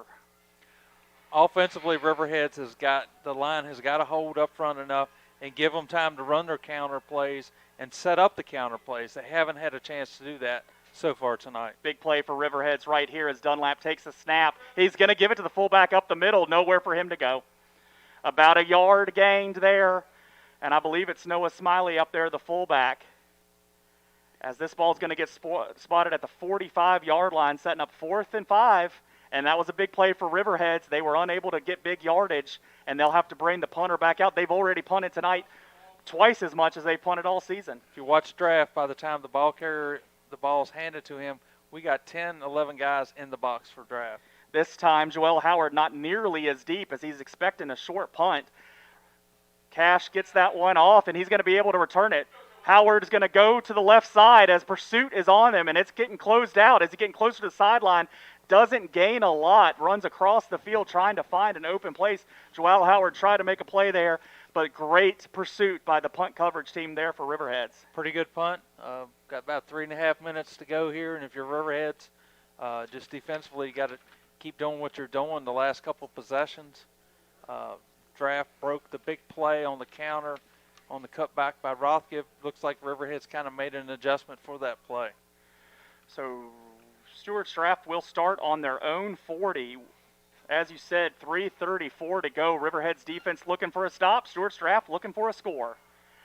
Nice takes the snap. He's going to give it to Rothgibb coming in motion. Rothgibb cuts it back and nowhere to go as he'll get dropped for a loss. Forward momentum will only keep it to a 1-yard loss, but a big hit there by Riverheads. I believe Ferris involved, or no, that's Zach Smiley involved in that hit. And that's the play basically Rothgibb scored on earlier in the game. Riverheads again over pursuit. He cut back, no one was there. Riverheads doing their assignments, playing spot football like they need to. Draft though in possession of the ball and the lead. 2nd and 11 for the Cougars. As the snap comes to Nice, he'll keep it going up the middle. Has a little bit of space as he'll get out to the 44-yard line, setting up 3rd and 6.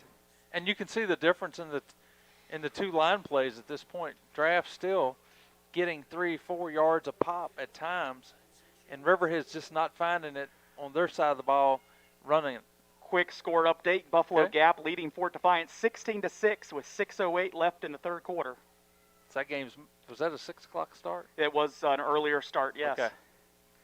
So they will end here while we're on air, and so Buffalo Gap will have a good idea where they sit with things as we're on the air tonight, but it probably won't be all decided until all the PowerPoints get counted tonight.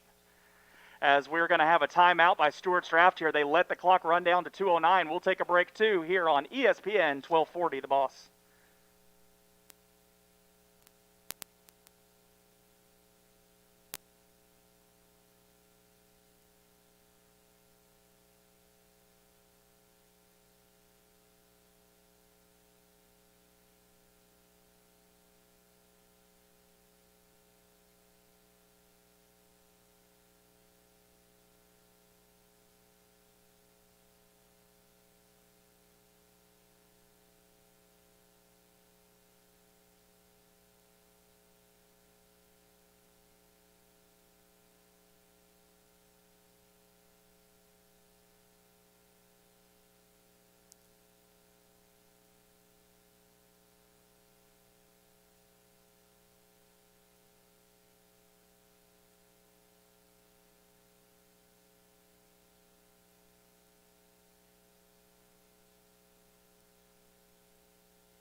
Back here at Riverheads, Stuarts leading 7-0, facing a 3rd and 5 with 2 minutes to go here in the half. Snap to Aaron Nice. He's going to run forward and run into traffic as he's going to get stopped there. Riverheads might want to think about a timeout as it's going to set up 4th and 5 still. No gain there by Aaron Nice, but that clock's running 1:55 and ticking as Stuarts will bring on the punt team from their own 45. Has some good punts tonight from this punter. Only a 5-yard gain in that drive there. It is a 3 and out. I am surprised Riverheads didn't take a timeout to save some time. But when they want to run the football down the field to score, they might want it there more. Maybe Robert's going to run the spread High offense. snap as pressure's in and still unable to get to him. It gets away, but the ball's going to hit the ground and run as it was a line drive punt. Zach Smiley lets it roll to the 30. Didn't roll too bad for him there. But Riverheads football 70 yards away from the end zone with 1:22 on the clock. Stuarts leads this game 7-0, and Riverheads will try to find a late half score.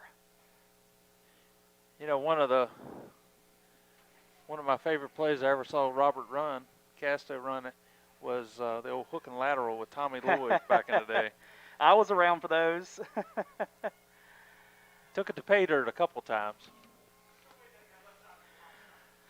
So Riverheads 1st and 10 from their own 30 with a minute and so to play. Sycock's going to get the football. And backside defense, I think that was Spomby coming from the other side linebacker position, gets into the backfield, comes across, and runs up Sycock's back, and he'll keep that to only a 2-yard gain for Sycock, the senior. But again, you watch the draft defense. They've got 9, 10 guys up in the box, and they're just shooting in there. They're causing havoc. They're disrupting the Riverheads offense. With only 53 seconds to go, Riverhead's going to have to find a big chunk of yards here if they want to get on the board before the end of the half. Dunlap under center as he'll give it to Zach Smiley running up the middle as he does fight for positive yards and gets the ball out to the 37-yard line. It will give us a 3rd and 3. But again, only 30 seconds on the clock here, and Riverheads is going to need to convert this play quickly. If they do, they'll probably start using their timeouts. If not, they'll probably be able to sit on the football here. Dunlap takes the snap. Zach Smiley up the middle. He's fighting for yardage, but he's not going to get the first as he's stopped at the 39-yard line.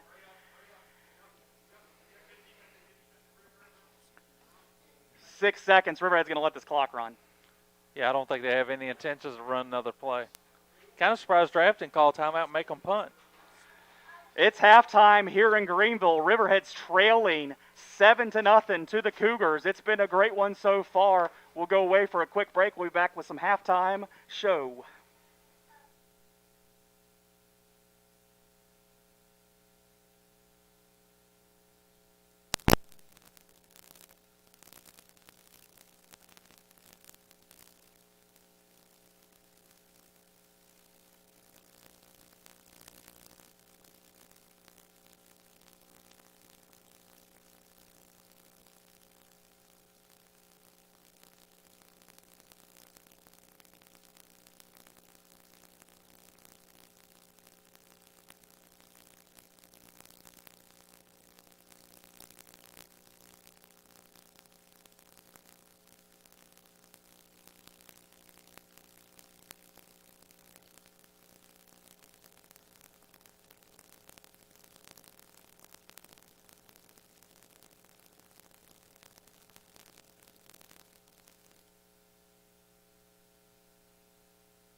Here at Riverheads on ESPN 1240 The Boss, I'm Leland McCray, Bill Piner with me, and we've seen a heck of a ball game so far as the Stuarts Draft Cougars are leading the Riverheads Gladiators 7-0 in this battle of undefeated teams looking for a Shenandoah District Championship.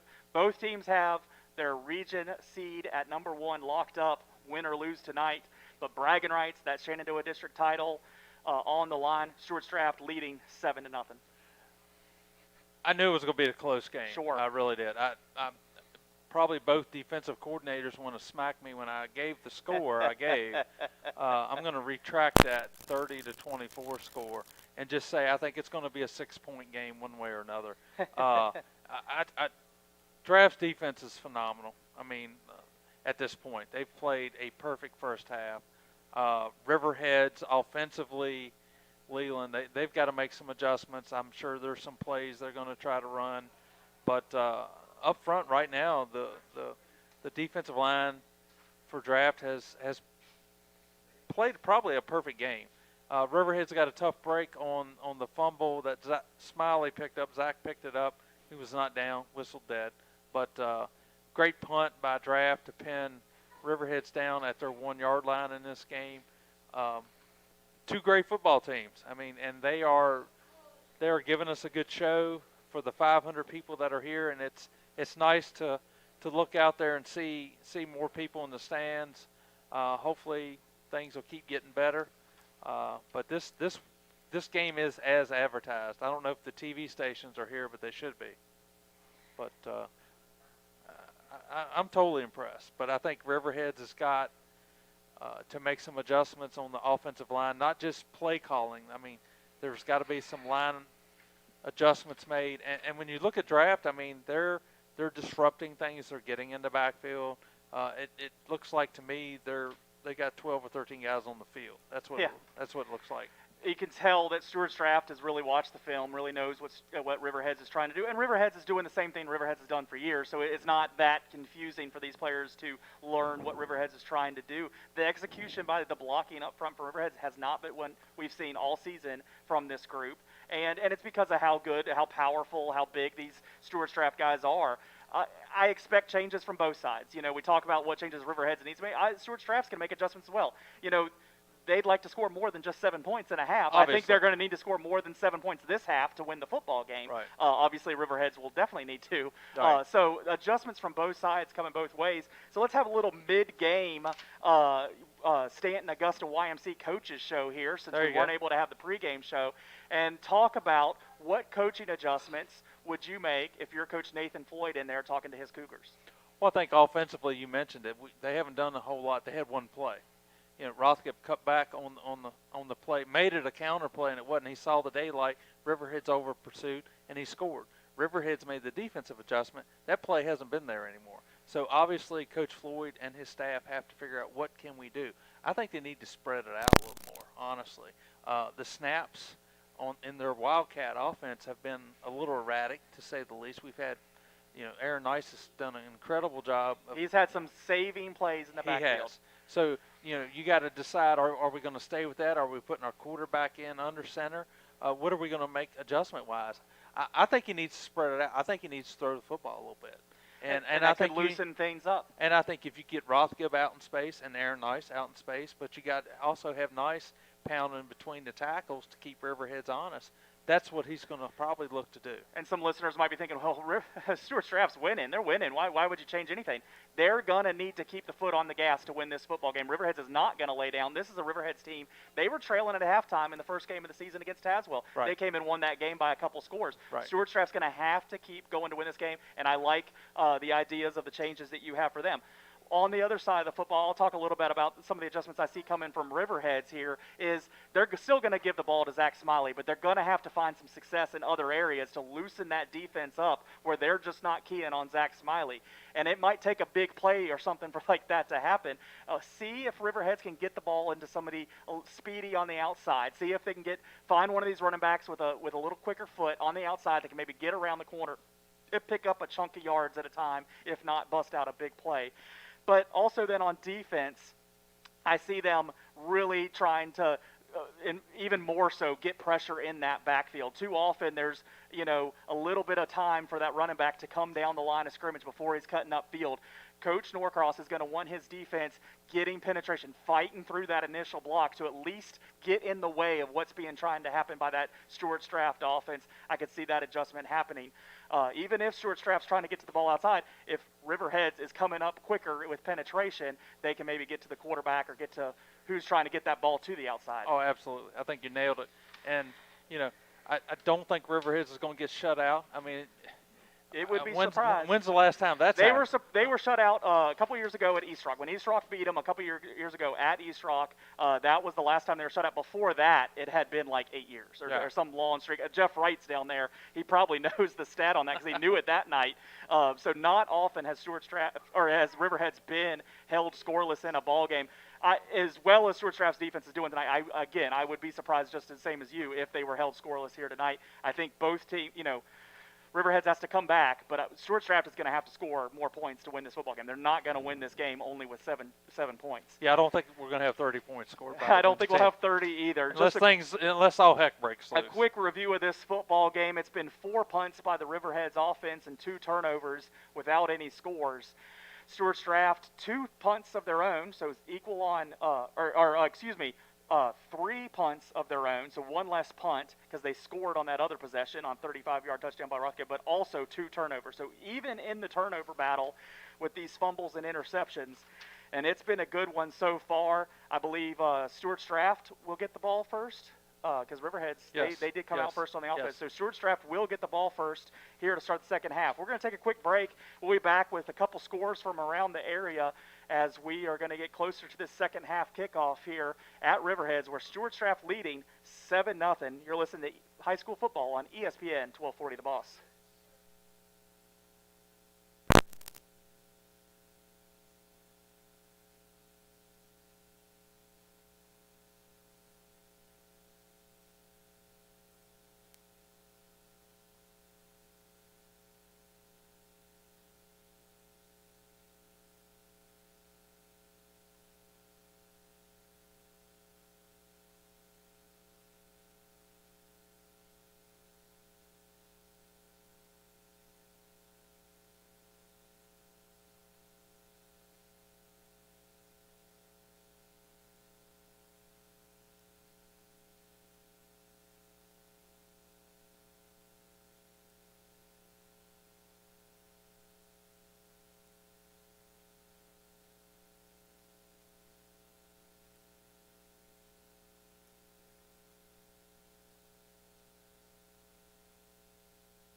back here on ESPN 1240 The Boss. We're at Riverheads, where they're trailing the Cougars 7-0 here at halftime, as the Cougars have put on a great defensive show here in the first half, forcing 4 punts and 2 turnovers. Not a whole lot of success of their own otherwise, but a touchdown in the end zone gives them the lead. But, Bill, let's talk about some out-of-town scores. Buffalo Gap in the fourth quarter with 4:05 to go. Buffalo Gap beating Fort Defiance 29-6. Wow, that's impressive. So Buffalo Gap doing their part to find their way into the playoffs. They're still going to have to watch these rider points and see what these other teams do. But the win was the #1 goal for the Bison tonight to set themselves up for a chance. And so it looks like the Bison will come away with the victory. The only update I had, it looked like a 7-0 lead for Wilson over Stanton in the first quarter, so still early there. See if we can get more updates for you. Waynesboro, Broadway, we thought Broadway might be worn down playing 3 games in a short period of time, but they're beating Waynesboro 16-0 in the fourth quarter. They did a Lee Corso on you. Not so fast, my friend. Yeah, I mean, Gap taking care of business. Waynesboro, just Broadway's good. I mean, Broadway is very good. Unfortunately, they had to play all these games in 6 days. Yeah. So, and hopefully we'll get some answers on Wilson. See if they can go 4-2 on the season. That would be great for the Green Hornets. Up the road in the second quarter, 14-14, the showdown between TA and Rockbridge County, the tie game there just before the half.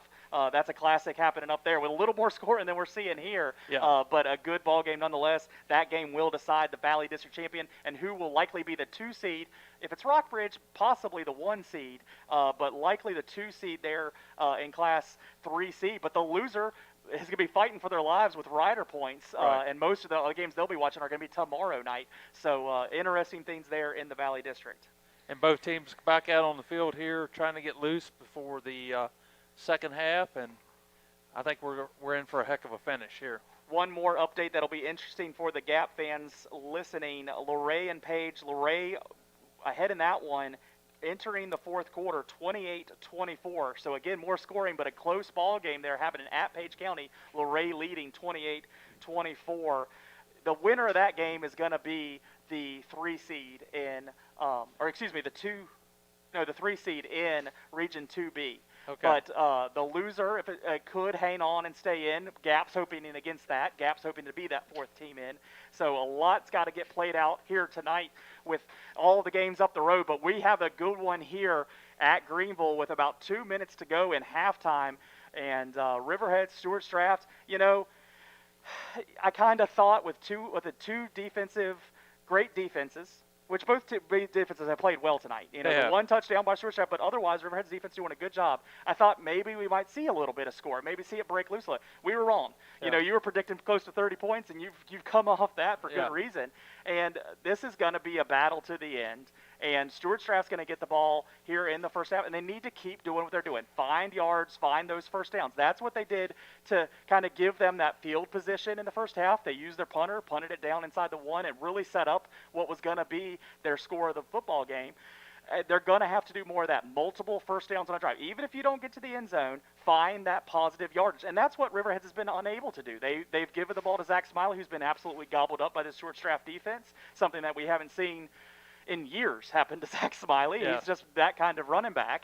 And that's the game plan for Stuarts Draft. Riverheads has got to find more success on offense. Defensively, keep doing what you're doing, but be prepared for whatever Draft's going to do. Draft's not just going to come back out and just do what they were doing. They're going to make their adjustments. They know they need to score in this second half to win this football game. So Riverheads is going to have to be ready for what Stuarts Draft's going to do here. Well, Riverheads defensively, let's just throw it out there. They caused a fumble. They picked it up. It could have been a touchdown. Sure. A nice interception by Leitner out here. Yes. 1 tackle away from a pick 6. Yeah. So that shows you right that defensively, Riverheads could have 14 points on the board. Yeah. Defensively for Draft, they have shut Riverheads offense down all night. And offensively, Draft basically has had one really big play. And credit to Stuarts Draft. I mean, on these breaks, on these things that could go either way, they've gone in their favor, but they've been in the right place to make that happen. Right. They were there to make that tackle. They were there putting that punt outside at the 1 instead of into the end zone for a touchback. And every other play in the game, they've done their job. Yes. So that's why we are where we are. The second half, the key the biggest key is whoever makes the fewest mistakes Correct. is probably going to win this game. And we're even on turnovers at this point, but Stuarts Draft has gotten in the end zone and gotten on the board for the only score of the football game as Riverheads comes out getting ready to kick off to start this second half. They'll kick off from the 40 on the right side of your radio dial. And if you're watching online with us, we appreciate to have you too. We're combining the efforts tonight and getting the radio broadcast and the video audio out for everybody. We appreciate you watching or listening or however you're taking us in. I meant to ask you earlier. Now, you reeled off all these places people could hear us, see us. Are we shooting the feed to the Mars lunar land? Yeah, Mars the landing Martians can watch us. Yeah, Why the not? Martians. Okay, oh, cool. It might be in a few years before they get us, but And here we go. kickoff here for the second half. Cooper Robeson kicks it deep as it's going to roll towards the end zone and go in for a touchback. We do see Riverheads often kick short, but electing to kick it deep and make Stuarts Draft use the whole football field here as Stuarts Draft will get going at their own 20. Well, they're going to put it in the hands of Ray Norcross's defense here, try to shut the Cougars down, get the ball back, hopefully near midfield, and see if they can turn this thing around a little bit.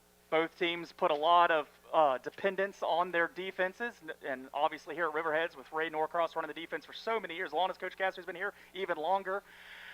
And here we go in the second half, 1st and 10 for the Cougars. Nice gets the football. He's going to give it to his other running back coming across the field as it's going to be stopped for a short gain.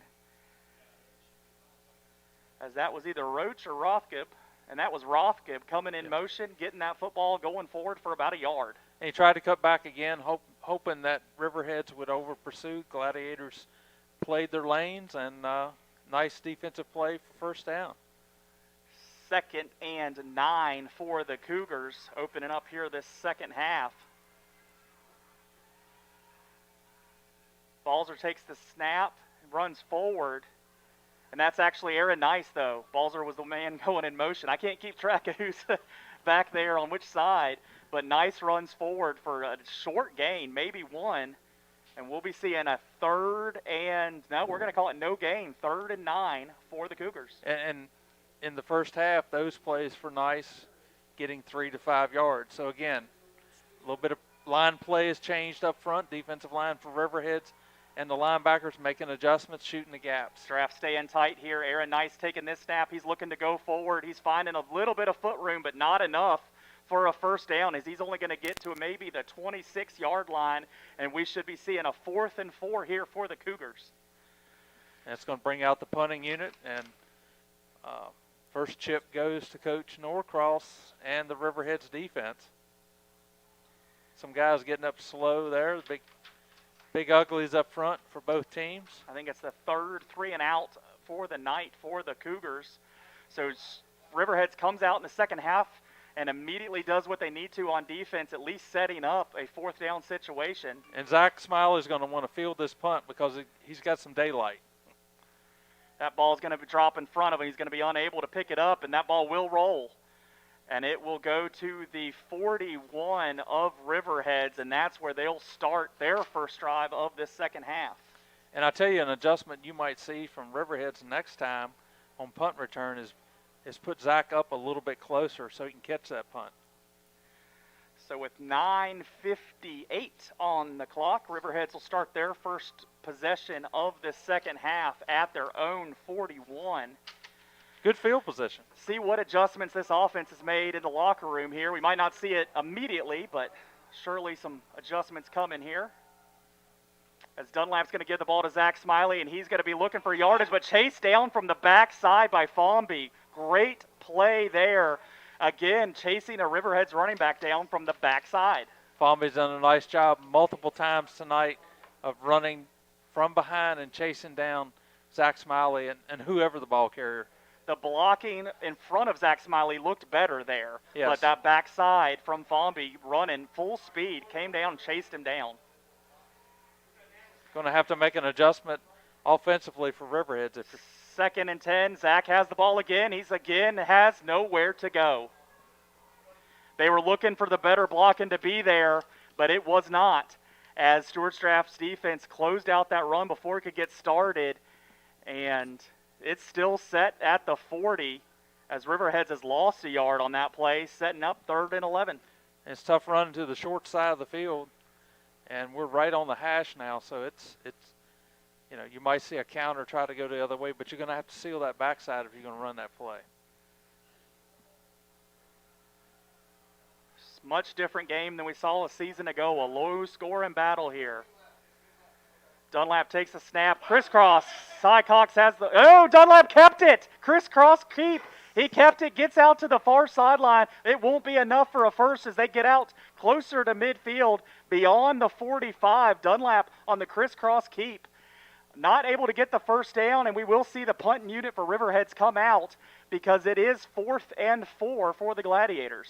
And looked like Dunlop had a lot of green space in front of him, but the pursuit of the draft defense caught up with him. They stayed home and didn't turn that into a huge, great play for Riverheads. Still a positive play, but Riverheads were looking to cut that loose for a first down, unable to do so.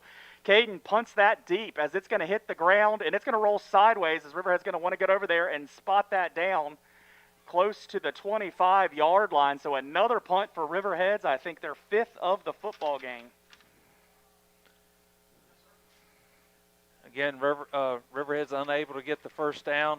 Had good field position to start that last drive out and only moved from their own 40 to 45. Again, give big props to the draft defense as they take over now, as Leland mentioned, at the 25.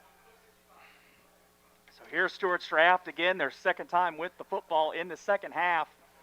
This is where the last drive ended for them. And you get a little bit different formation for draft, spreading them out. Aaron Nice, though, does get the snap and tries to take it forward, but as Bill pointed out, spread out. They had 2 wide to the right, and I think they had 1 wide to the left. So instead of that bunched-up formation that we saw entire first half and the first possession, now we're seeing 2 split out to the right, 1 split out to the left. They have Fitzgerald on the wing on the near side, and it's just Aaron Nice.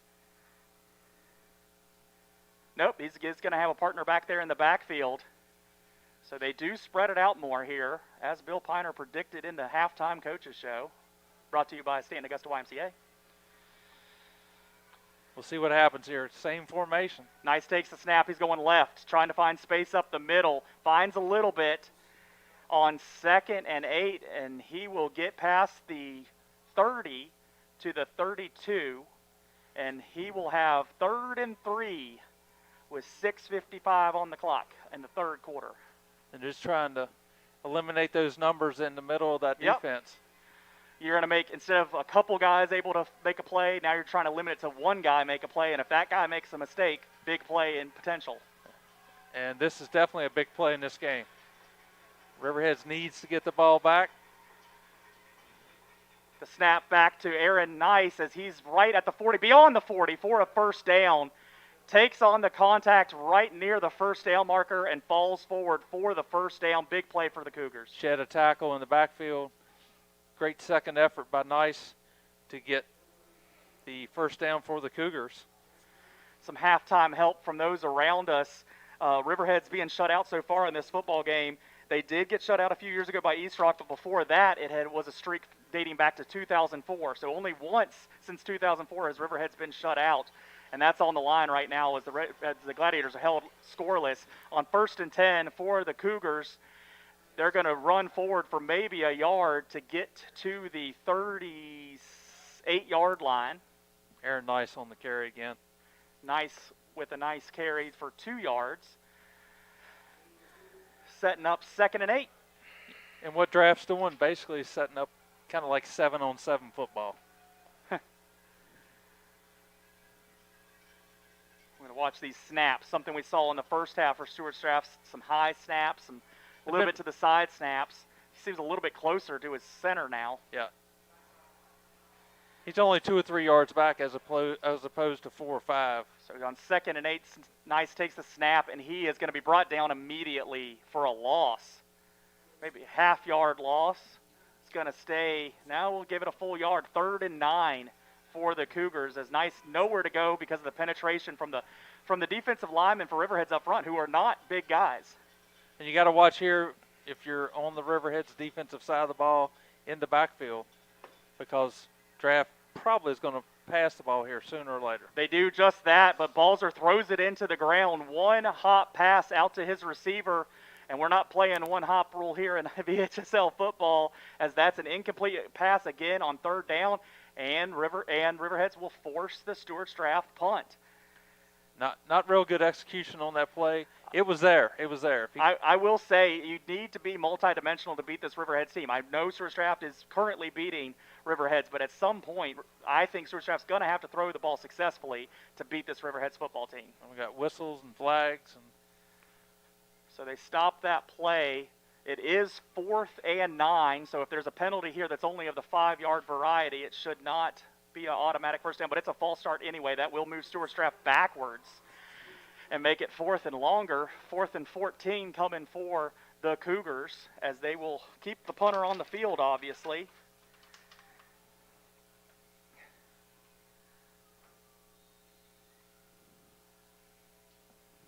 Smiley at his own 45.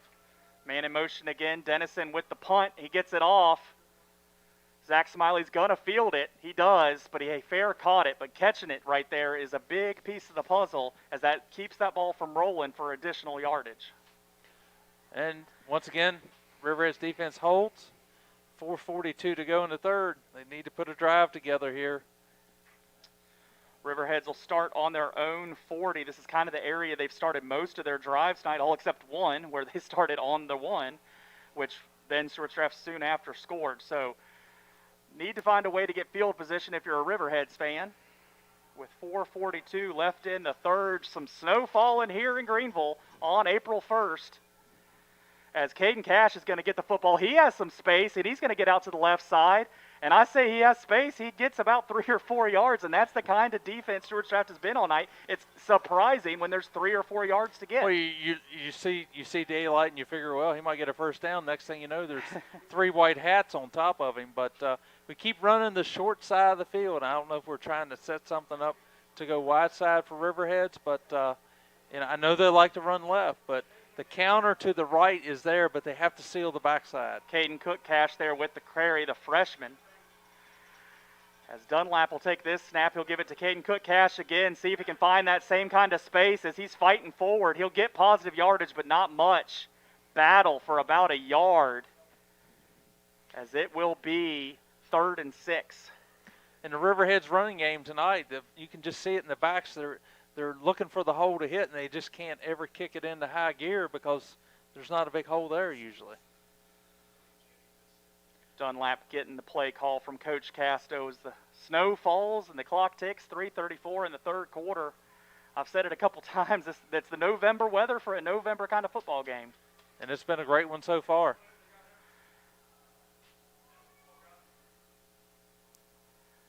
This one will be to Zach. He's going to try to find some space. He's going to get a first down. For the first time tonight, Zach Smiley finds some space out past the 50 into Stuarts Draft territory, and they're going to spot this at the 45, and about a 13-yard gain for Zach Smiley, easily his longest carry of the night.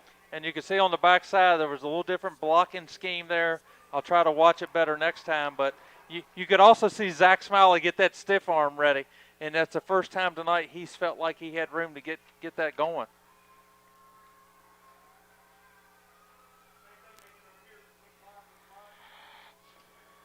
Dunlap takes a sack again to Zach Smiley. He's coming left, and there's more space for him again as he's to the 40.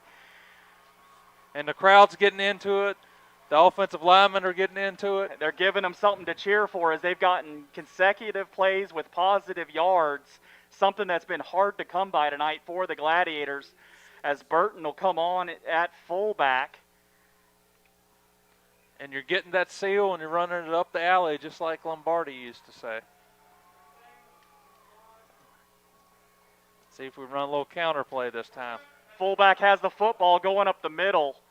And that was Burton coming in for his first carry of the football game. And he does get positive fall, but not much gain, as it'll set up 3rd and 4 for the Gladiators. Just a great defensive play by Latrell Formby. Right now, he's my defensive MVP. Yes, that kid has been all over the field. On the plays that have stood out, he has been in the middle of them. As Riverheads takes on 3rd and 3 here. Dunlap again giving it on the inside, nowhere to go. But we are in Stuarts draft territory. Formby's on the ground, which is something. He made the play, but he is slow getting up. Let's hope he can get back into this ball game here as he's looking at his leg. It's banged up. That doesn't look good. And that young man has had a heck of a game. He's starting to walk it out. He walked. He took a couple steps and then said, "No, I want to stay in." But they had already called the injury timeout, and he'll have to come off for at least one play. That's a tough kid right there. Good to see that he was eager to get back in this ball game.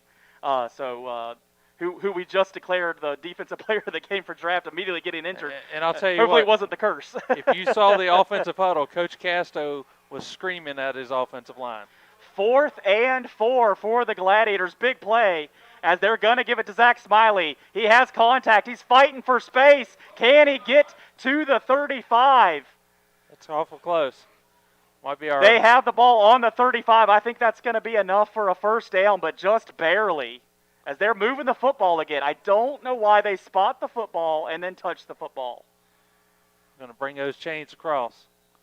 Yep, going to bring them across. If that ball is sitting on that white line, I believe they will have a first down. And from where they laid it the first time, it did look like that was the case. As it's on this near sideline, as Zach Smiley came to the near side, he had contact at the line of scrimmage, but wretched his body one way and then turned the other and dove and tried to get to the 35-yard line for the first. And we can't see where the football is laying, but these chains will decide it. Watch the white hat and see what he tells us. Just make sure they're putting the mid-chain stripe down at the right place. First down, Riverheads. Huge play. Dr. Moore just got knocked down. Is he okay? A couple guys celebrating down there got into Dr. Moore. He does seem like he's getting up.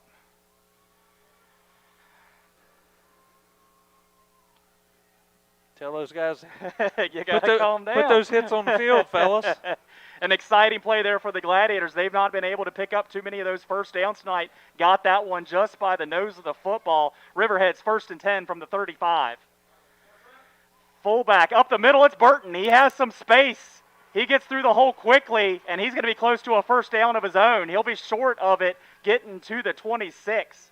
I'll tell you what, and if you go back and watch the video of this game on the injury timeout, Coach Casto, I've not seen him get that excited to his offensive line and say, get some push, fellas. Yeah, he's been blessed with some great offensive lines, especially this last few years of runs of state titles, and he kind of had to wake them up there, and we've seen some good push out of them since that wake-up call, as Dunlap's going to keep it from the quarterback position and run forward for a first down inside the 25. And we're at about 23 seconds to go here in the third. Still 7-0. Riverheads maybe get one more play headed east before the end of this quarter. That is a first down for Riverheads. 1st and 10 at the 22. Looks about right. Dunlap's going to give it to his fullback again. Burton nowhere to go this time, though. Uh-oh. Got a flag after the play. So flag after the play there, as there's 3 seconds on the clock. We'll see which way they call this. And this is a significant penalty, after the play penalty. Personal foul against Stuarts draft. Some pushing and shoving after the play. No good there, as that's huge. At the 20-yard line, and I guess that's going to be half the distance to the goal. You want me to get my calculator? That'd be It should 10. be right down to the 10. I think we got that one. I got this one. Leila. You This is got- old math. I can get this one. 20 divided by 2. You got to have calmer head. Guy pushes you, just Yeah. Just say, hey, is that all you got? And I didn't see the whole thing shake out See, there. I but was it was good. probably multiple guys involved, but it's usually that last guy involved that gets flagged. I was always good at getting the second punch. Sorry. Anyway, let's see what happens here. So 1st and 10 for the Gladiators, but we're going to end this quarter right there as the clock has struck 0 on the 3rd quarter. Riverhead still trailing 7-0, but driving on the 10-yard line. 1st and 10 when we come back here on ESPN 1240, The Boss.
Back here at Riverheads on ESPN 1240, The Boss. Riverheads 1st and goal from the 10, trying to find a way to get in this end zone and potentially tie up this ball game. When Stuarts Draft has led most of the way 7-0 in this defensive battle, and the winner will be the Shenandoah District Champion.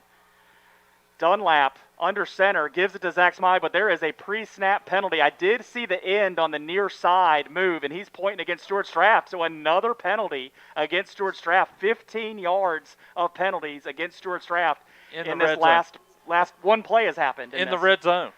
Those are red zone penalties kill you. So when Riverheads was at the 20 at the end of the last play they ran, and here is a flag again on the far side. What's going on? I think you got another unsportsmanlike going on here. And that's unfortunate. You don't need that. You just don't need that. Another flag flew in the air, and Riverheads was going to be moved up to the 5-yard line because of an offsides penalty, which is fine. That's not a personal foul. But then, as the penalty's getting called, the FAR official throws his flag up in the air. They've yet to indicate what it is. He did point towards Stuarts Draft. I think somebody's getting a little too excited. They're reacting to the call, but that was an offsides penalty. I mean, that's a pretty black and white call. Well, the point is, no matter what it is, you got to keep your head. Your team's got the lead. Your team is still in control of the game. Momentum is momentum shifting swung. Riverhead's way, but we still have to see Riverheads get in this end zone before you start awarding. If you're going to be a great football team, you can't react this way. You cannot. You've got to remain calm. I know you want to win this game, and I know we're 15 to 18-year-olds out here, but this is a moment when you just got to take a deep breath, and your captains out on the field now have to take control of the team and get everybody settled down. So 2 unsportsmanlike penalties against Stuarts Draft, and we haven't even ran a play since the last one. And so now it'll be, 17 and a half yards of penalties against Stuarts Draft since the last play was ran. What are we doing? Wait a minute.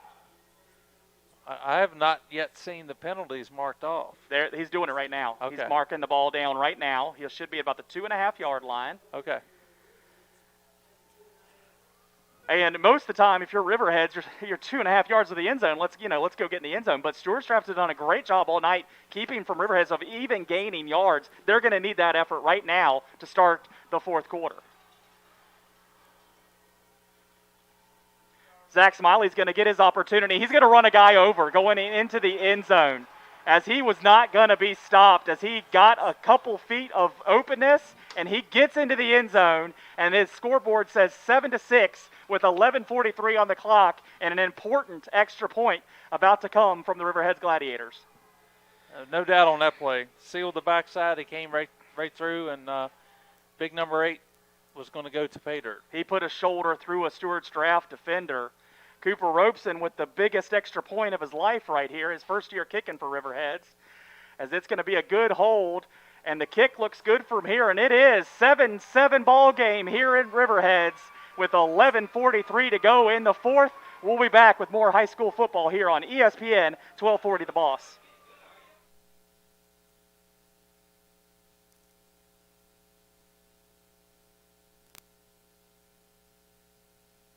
As we are now in the fourth quarter on our online feeds, I want to thank our sponsors for the NFHS feed, as we have the Charlie Auto Group doing a great job sponsoring high school football here at Riverheads. We also have Dave Brooks Electric as another great sponsor, and also Southern States Augusta Petroleum, all great sponsors here of football at Riverheads. We appreciate their efforts on donating money to help get this football feed on NFHS Network out to those of you at home. And I hope you're enjoying the broadcast tonight, as we have more than just Leland talk, as Bill Piner has joined us, and we are doing it for the radio and for the online feeds. As it's been a great one here tonight, Bill. Unbelievable game. Two great 5 teams. seconds. Two great teams going at it. 3, 2. So back here at Riverheads, they will get ready to kick off from their own 40, but it's a 7-7 ball game with 11:43 to go, as Riverheads finally drives down the field and finds a score, and that was one of the better drives of the football games for either team. And you had a lot of penalties, though, at the end. A lot of penalties there at the end, but Riverheads did move the football well on their own. Zach Smiley finally found some space, and we'll see what is able to happen here. Riverheads has done great in the second half with stops of Stuarts Draft, forcing 2 punts already, but they're going to have to do it again here in the fourth. And I'm surprised they went with the little squib kick here, and Draft's going to have great field position after the Riverheads score. So a 2-yard run gets Riverheads tied up, but Stuarts Draft with great field possession here to start this drive at their own 47, as the first snap will go out to the right side, and they'll dive forward to the 50, right at midfield. And again, a little bit more, Nice. a little better push, and Nice stuck his shoulder down and picked up about 4 yards. And again, Riverheads, instead of kicking it deep, which they've kicked it deep into the end zone, was almost like an onside kick type deal. And the Cougars find themselves at midfield after just one play. Riverheads usually likes to kick that ball where nobody is, or get the ball in the hands of somebody, but they were able to catch it and fall on it, and that was good for Stuarts Draft. Aaron Knight's going to get this snap. He's going to get just beyond the 50 for another short gain. He'll be to the 49. And the interior defensive line for Riverheads has made some adjustments. Looks like the linebackers are shooting the gaps a little bit harder, and they have definitely stymied the Draft offense here in the second half. 3rd and 6 for Stuarts Draft coming here. A big play for the Cougars, a big play for the Riverheads defense in this tie ball game here in the fourth. Aaron Nice and company in the backfield as they're tight again. Brains Rothgib in motion. He keeps the ball. He goes slightly to the left, but not enough for a first. He's going to pick up maybe 2, but he'll be short of a first, and it's decision time for Coach Floyd. Big decision. I think you're going to have to punt this away. Looks like if your punter can put it out at the 1-yard line from this spot, you're going to punt it. You put the ball in his hands to put it on his foot to put it in the coffin corner. I guess we're allowed to say that now. Who knows? Coffin corner? Coffin corner? Kick's going to be punted away by Dennison as the ball's going to hit the ground again. It's headed towards that same corner. This is good for Stuarts Draft, as it's going to get down right at the 6-yard line. No one even has to touch it. It stops on its own. This punter doing a great job. This is a name we're going to want to remember if Stuarts Draft wins this ball game, is to bring up Dennison's great punting, twice kicking towards the same end zone, and twice pinning Riverheads inside the 10, this time at the 6. So 9:51 to go in this tie ball game. See what Riverheads offensively, they can still get the push that they had in the last drive. That was another 3 and out for the Cougars. So 1st and 10 for the Gladiators from their own 11. Nothing there. Quick stop by this Stuarts Draft defense, tackled at the 10, so it should be a 1-yard loss in that end zone to our left. And Dunlop actually runs all the way over to get the play this time. That's been normal throughout the season. Definitely keep him loose.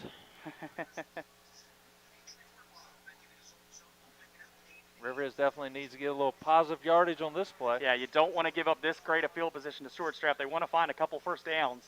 As the football is going to be pitched back to a Riverheads running out to the left. That's Caden Cook Cash, and he's big yards out past the 30, out past the 40, and to the 45. He should have been tackled at the 30-yard line at least, but he still picks up another 15. I think we're going to have a sideline warning here on Riverheads, but not after a first down carry out to the 45 from the 10, a 35-yard gain by the freshman. What a run, as he multiple times should have been laid out on the ground, and he fought to that 45-yard line. What a play. Yeah, I think one of the officials almost got laid out on the ground by one of the Riverheads guys on the sideline, and that's what gave us the warning. But Cash, what a run by Cash. It was like no one could stop that guy on that play. That was an unbelievable run, a highlight film run for the Gladiators as they're out to the 45, and now field possession's going to be in their favor.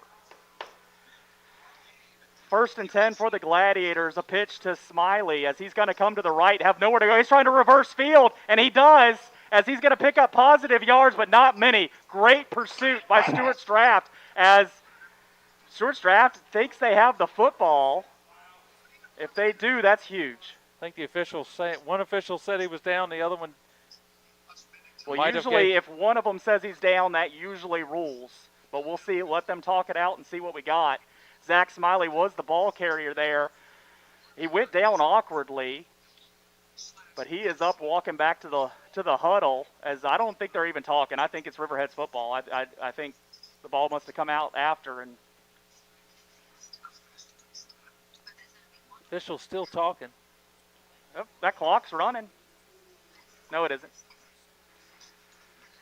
So they'll set the ball down at the 48-yard line, 7 yards away from the next first down for the Gladiators as Dunlap is under center. Gives it to Caden Cash going to the left as he's going to try to fight for yardage again. This time not a 35-yard carry as he does get it into Stuarts Draft territory for about a 2-3 yard gain. This will bring up another big third down, but I think if you're Coach Casto, if you can get it within 2 yards, you may go for it on 4th down. I think positive yards here will lead to another Riverheads play from his regular offense right after. As Caden Cook Cash comes on the field, off the field, Zach Smiley on there, Cy Cox, and Burton. It's going to go to Zach. He's going to come to the right. Nowhere to go. Great stop by the Stuarts Draft front. It might not be positive yards. It might just be a no gain. We'll see what Coach Casto does here. Jason Williams just stuffing the run over on that side. Stepped up on that play. Punt coming for the Gladiators as they're going to try to pin it themselves. We've seen some different punts out of the freshman Caden Cash tonight with 7:07 punting here. We've seen him punt high. We've seen him punt line drives. Here, he would make a nice line drive and let that ball roll inside the 20. As it is a line drive, it's going to go out to the left side. It's going to roll, and it's going to go to about the 15-yard line as Riverheads punts, but they do get field position in their favor. See what kind of adjustments Draft makes at this point offensively. As the second half, they just have not been very productive. They came out with a little bit of a spread, and it seemed to be working somewhat, but then they got away from it the last couple possessions. But again, now you're kind of pinned somewhat deep inside your own 20. You have a lot of pretty much the whole field ahead of you. Start taking the snap at their own 16 with 6:49 to go. Tied at 7 here in the fourth quarter. Winner of this football game will be the Shenandoah District champion. That's a snap to Aaron Nice. He's going to run forward. 2-yard gain. Again, a direct snap. Snap's been much better in the second half for Draft. Aaron Nice hits the hole quickly. Riverheads actually does a nice job of containing the run, and it's barely a gain of about 2 on that play. Yeah. Looked like the initial spot was definitely 2 yards, and now it's a light 2. Scoreboard calls it 2nd and 9. We can go with that. As Aaron Nice does get that snap. And it's a fumbled snap. As soon as you mentioned the good snaps, and I don't think that was as much of a bad snap as they had a guy coming in motion, Right. and it was just chaos at the point of the football coming in. But big loss there for Stuarts Draft, setting up 3rd and real long. Yeah, when the player's coming in motion, it's been dicey a couple times tonight. So I don't know if the guy in motion's getting there too late and not clearing the zone where you can't really follow the ball from the center. But that could have been a disaster. And, Absolutely. And still now you're inside your own 10. 3rd and 17 for the Cougars, snapping this ball from their own 9. Need a big play here for the Cougars. Man in motion. Ball's on the ground again. Aaron Nice falls on it again, but now 4th and even longer. Well, I tell you what, Aaron Nice, just his reactions to these snaps tonight has saved Draft. He's in consideration for play of the game just because of what he's been able to do. Just on that part receiving snaps and not losing every single one of them. So now Draft's going to have to punt from deep in their own end zone. And Smiley at the Draft 40. Zach Smiley standing within where they punted the ball last time. Pressure in the end zone, but the snap is away. Zach wants to field it. He does with the fair catch. Catches it at the 38-yard line. So positive net gain there by Riverheads, punting the ball deep, and then the bad snaps really helped them out. If I'm Riverheads, the only and I'm a football geek, I put 2 guys back there, and and if I'm the guy back there with Zach, I'm like catch it and run, catch it and run. He had a lot of daylight to the near side, but he just wanted to make sure he caught the ball. Great field position for Riverheads, and if you're Coach Floyd of Draft, you're turning this over to your defense right now. Your defense, who's played tremendous all night long, has got to step up one more time, play heads-up smart football. The unit of the area has their back against the wall right here as Stuarts Draft trying to keep Riverheads out of the end zone from 38 yards away from the end zone, as Cy Cox will get the first carry as he's going to run for nearly a first down on first down. And that's something we hadn't seen all night long, with the exception of Zach Smiley and Cash on the last possession breaking a long one. Great job by Cy Cox on that run. Hit the hole hard, and the offensive line has made some adjustments for Riverheads. All season, Cy Cox making the most of his opportunities. He might only get 3 or 4 carries a game, but he likes to get 9 or 20 yards on those carries. Great carry there for 9 yards as this one's going to go to Caden Cash. He's going out to the left side. He has all kinds of space. He's out to the left side near the sideline, but he is inside the 10 as a late flag comes out during that run. The flag is beyond first down yardage, so it should be a first down, but it could be against Riverheads. It is a hold at the 19-yard line. And at the end of that run, it actually looked like Cash fumbled the ball out of bounds. So we got a lot of things going on here. A lot of stuff going on, but that penalty happens beyond the first down chains. They'll mark it back off. Spot this ball at the 31. So that penalty must have been at the 21. But Riverheads now will have the ball what they thought was going to be a first down carry. 2nd and 3. So it was not an automatic first down. No, it was not. Crisscross play by the Gladiators going nowhere. Loose ball, loose ball. Stuarts Draft has the ball. It was a fumble on the crisscross. The crisscross play happened, and the ball drops on the ground, and Stuarts Draft comes up with it. Draft defense stepped up,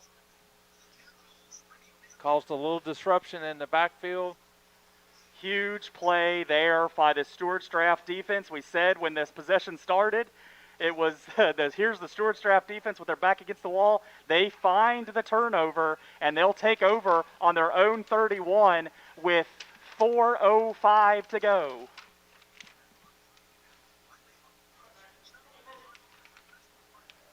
I believe that's Rothgiv on the pitch there. Does the little cutback, same play, scored touchdown on earlier, and he's going to pick up about 4 yards on that play. That was the 3rd turnover of the game for the Gladiators, and they have more turnovers than Stuarts Draft now. Rothgiv runs that ball out to the 36, setting up 2nd and 6. Heavy traffic for the ball carrier. Riverheads there stops it for minimal gain. Clock ticking with 3:29 to go. As that one gets spotted at the 38. I believe that was Rothkip as well, and he got popped at the end of that. Third and a long 3. I'd call it 4. I think it's 4. They changed the scoreboard. 3rd and 4 for the Cougars. Huge play here for this ball game.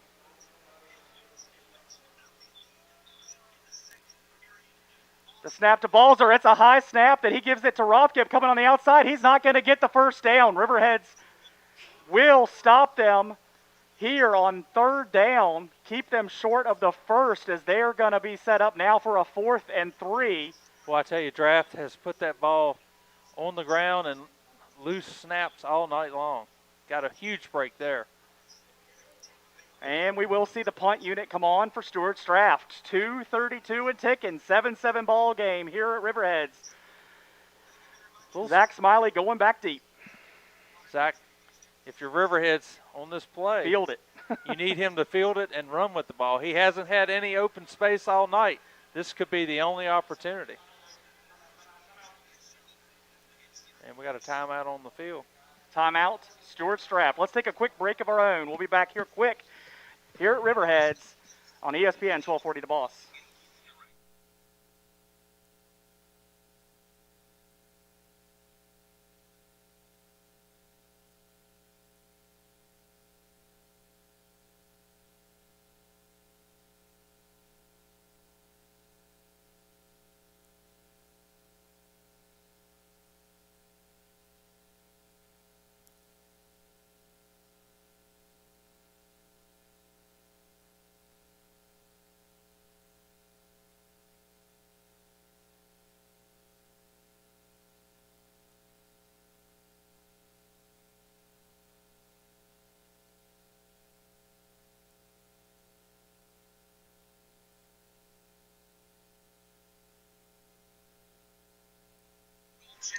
Seven ball game. Stuarts Draft punt unit on the field as the Denison punter will punt it away as they have great coverage going downfield. Zach Smiley fields it. Over his shoulder. Woo! Willie Mays. As that was a brave play for a high schooler to make, any football player at any level to make. Sure-handed Zach Smiley does a good job there. Great punt by Stuarts Draft, getting it inside the other 30 and really putting a lot of grass in front of Riverheads here late. We got 2:02 to go. Riverheads not going to do anything crazy. I would not predict any hook and lateral plays for a while. It's hard to predict those. That's what's so great about them. Smiley going far side. They string him out. Trying to get to the corner, unable to get anywhere. If he gained much, it wasn't much. So are we playing for overtime here? 2nd and 9. I think we have a lot of possibilities in front of us with 1:44 to go. We might see an epic play from Riverheads. We might see some epic defense from Stuarts Draft. And we might see some overtime. A lot of mights right here, but Riverheads with the football. Clock ticking, 2nd and 9, 1:30 to go. Tie ball game. Bennett Dunlap takes a snap. He gives it to Zach Smiley. He's coming right side. He's trying to find space. He finds a little bit. Not enough for a first as he gets out past the 35. At some point, Riverheads might take a timeout. Clock running 1:10. I'm not sure. I think Coach Casto looks content to.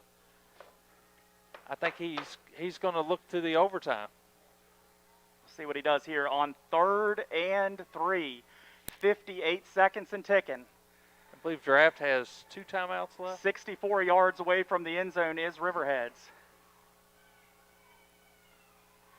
Dunlap takes the snap.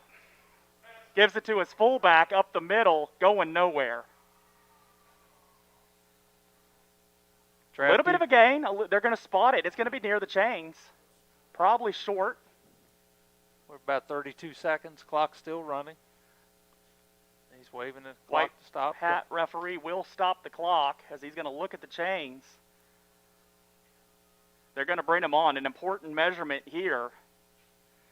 With only 29 seconds to go, a lot of field in front of Riverheads here. It could set up a very interesting 4th down decision for Coach Casto.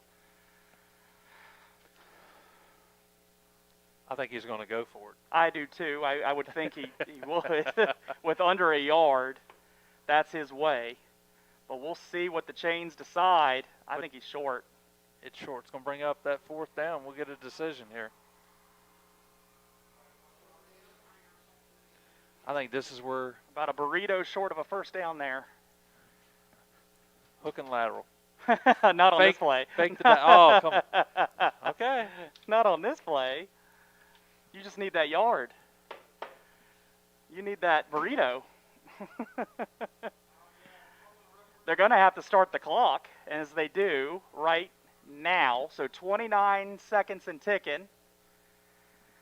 And there's 21 seconds on the play clock, so they can run this down to about 3 seconds if they choose to. They're going to snap it. But Riverheads is coming on the field.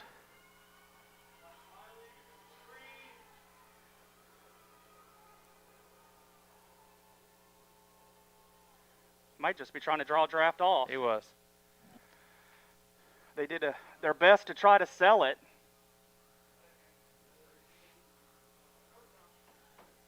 I think there's a flag on the field, but I think Coach Castro was standing next to a referee on the near side.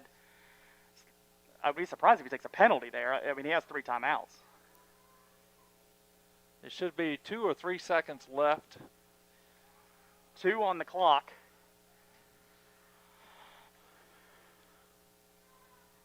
They are marking off a penalty. I'm just surprised there was no timeout there.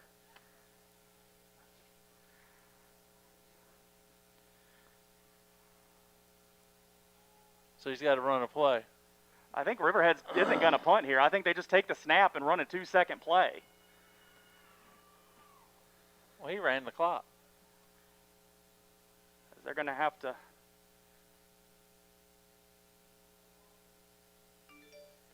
I still like my hook and lateral call. I don't know if Coach Cassick is going to put the ball in the air right now. Especially twice. I don't know if the clock.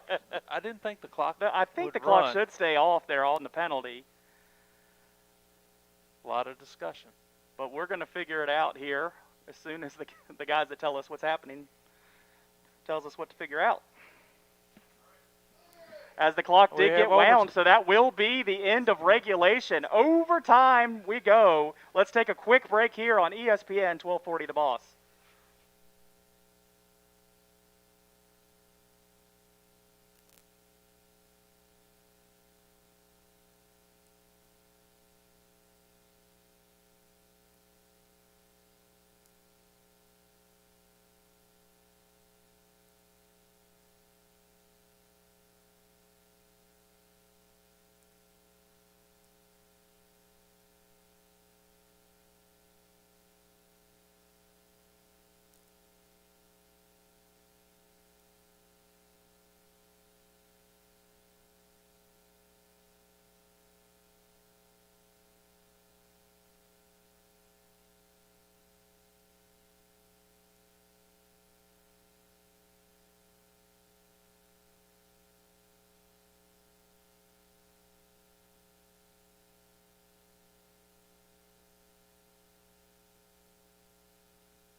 Back here at Riverheads, the time on the clock ended for regulation. The score was tied. We're going to overtime. 7-7 the score.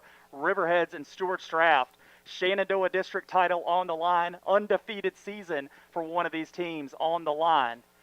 As we get ready for overtime, high school overtime, 10-yard line, 4 downs. You either score points or you don't, and then the other team gets their chance, and you just repeat that until each team has an equal amount of opportunities, but eventually one team left standing. So, without a doubt, if Riverhead scores, will they go for 2? It's an interesting right out of the chute. proposition, and I think we're going to see here with the defense coming on the field for the Gladiators as they will put the Stuarts draft offense on the field first. Into the east end zone, Stuarts draft will try to go score. And I'm surprised draft isn't spreading it out. We'll see here what they do as they're sticking with what we've seen most out of them tonight on 1st and goal from the 10 in overtime. First possession, Rothib's going to get the football, try to go to the right, and Yeah, he's going to get brought down after picking up a couple yards. It looked like he had a lot of green grass in front of him, but someone does bring him down on that right side, and a couple yards, 3 yards gain there by Rothib. Slow developing play, but then there was a gaping hole, and I thought he was going to shoot through there to the end zone, but somebody made a nice tackle there after about a 2-3 yard gain, looks like. Absolute defensive battle all night, 7-7 in overtime here. Here comes 2nd and goal for the Cougars, trying to find points on their first possession in overtime. Play clock getting down. Play clock has expired. Should be delay a game. Timeout, Stuarts draft. timeout. Coach Floyd sees that play clock, gets the timeout called. An important one there, as that 5-yard penalty would be impactful there when you're on 2nd and goal from the 7. As Stuarts draft will talk this over, trying to find a way to get in this end zone or stay in field goal territory here and put some points on the board here. I have not called too many overtime games. The last one I can remember is the Stuarts draft Riverheads game of 2016, where Stuarts draft was the victorious team in that one. I think we're headed. I am still surprised the draft doesn't spread it out a little bit. Make it a 7-on-7 game. Turn it Because into some one-on-one matchups. I think when they go back and look at what they did in those possessions when they ran, they had more running room. So on 2nd and goal from the 7, Stuarts draft in tight. Aaron Nice has the snap. He's going outside. They're passing it, and it's to the ground. It gets knocked down, and we'll see. We see people motioning that they want a flag, but I don't see any flags. 3rd and 7 coming for the Cougars. All those people motioning, no one has a black and white striped shirt on. But there was some contact over there, it looks like. I think 2 players jumping for the football. Something to watch back on the film. Those of you at home watching online might have had a better view than we did. Big play here, obviously. Yes, 3rd and goal from the 7, and now they spread it out. 2 to the left, 1 to the right. Aaron Nice in the backfield, pretty much alone. Bringing the guy in motion, and 6 I don't know who has the ball. Aaron Nice has the ball going forward. Inside the 5. A lot of misdirection, and Aaron Nice still got the football, ran inside the 5 to the 3. Does Stuarts draft kick the field goal, or do they go for it here? He's got the field goal kickers around him. Decision time. But you can see they spread it out. There seems to be more running room up front. I do not see the kicker coming on the field. They're going for it. Play clock down. Big time play, big time decision by Coach Floyd. 4th and goal from the 3. Big play. The snap to Nice, to Rothgib. A lot of tackles in the backfield. And it's a stop by the Riverheads defense. It never got out of the backfield, as Riverheads, all they have to do is find points on the next 4 plays. Huge decision, huge play then by the Riverheads defense. They stepped up and made a play. And we talked about it at halftime. You know, whoever makes the most plays and fewest mistakes obviously would win this game. Now the Riverheads offense, the game's up. It's in their control. Riverheads takes over 1st and goal from the 10. If they get in the end zone, the game is over. Shift to the left. Hadn't seen that all night. Pitch out to Smiley. Some room to the end zone. Riverheads wins this football game. They are the Shenandoah District champion here at Riverheads, as they are walking back. As I do not see a flag on the ground, but there must be one with the reactions coming from the players. Illegal shift from Riverheads. I still don't see a flag. I never saw a flag on the ground. Apologies to our watchers and listeners that we did not see the official calling the penalty, but a 5-yard penalty must have happened at the 10. So 5-yard penalty, stays 1st down, 1st and goal from the 15 for the Gladiators. Huge shift again. Same play. Same play.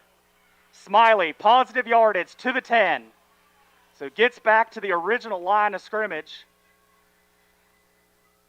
as he goes to the left on the same play that they got into the end zone, got 10 yards on first down, but it got called back because of penalty. He only picks up actually 4 yards there, setting up 2nd and goal from the 11.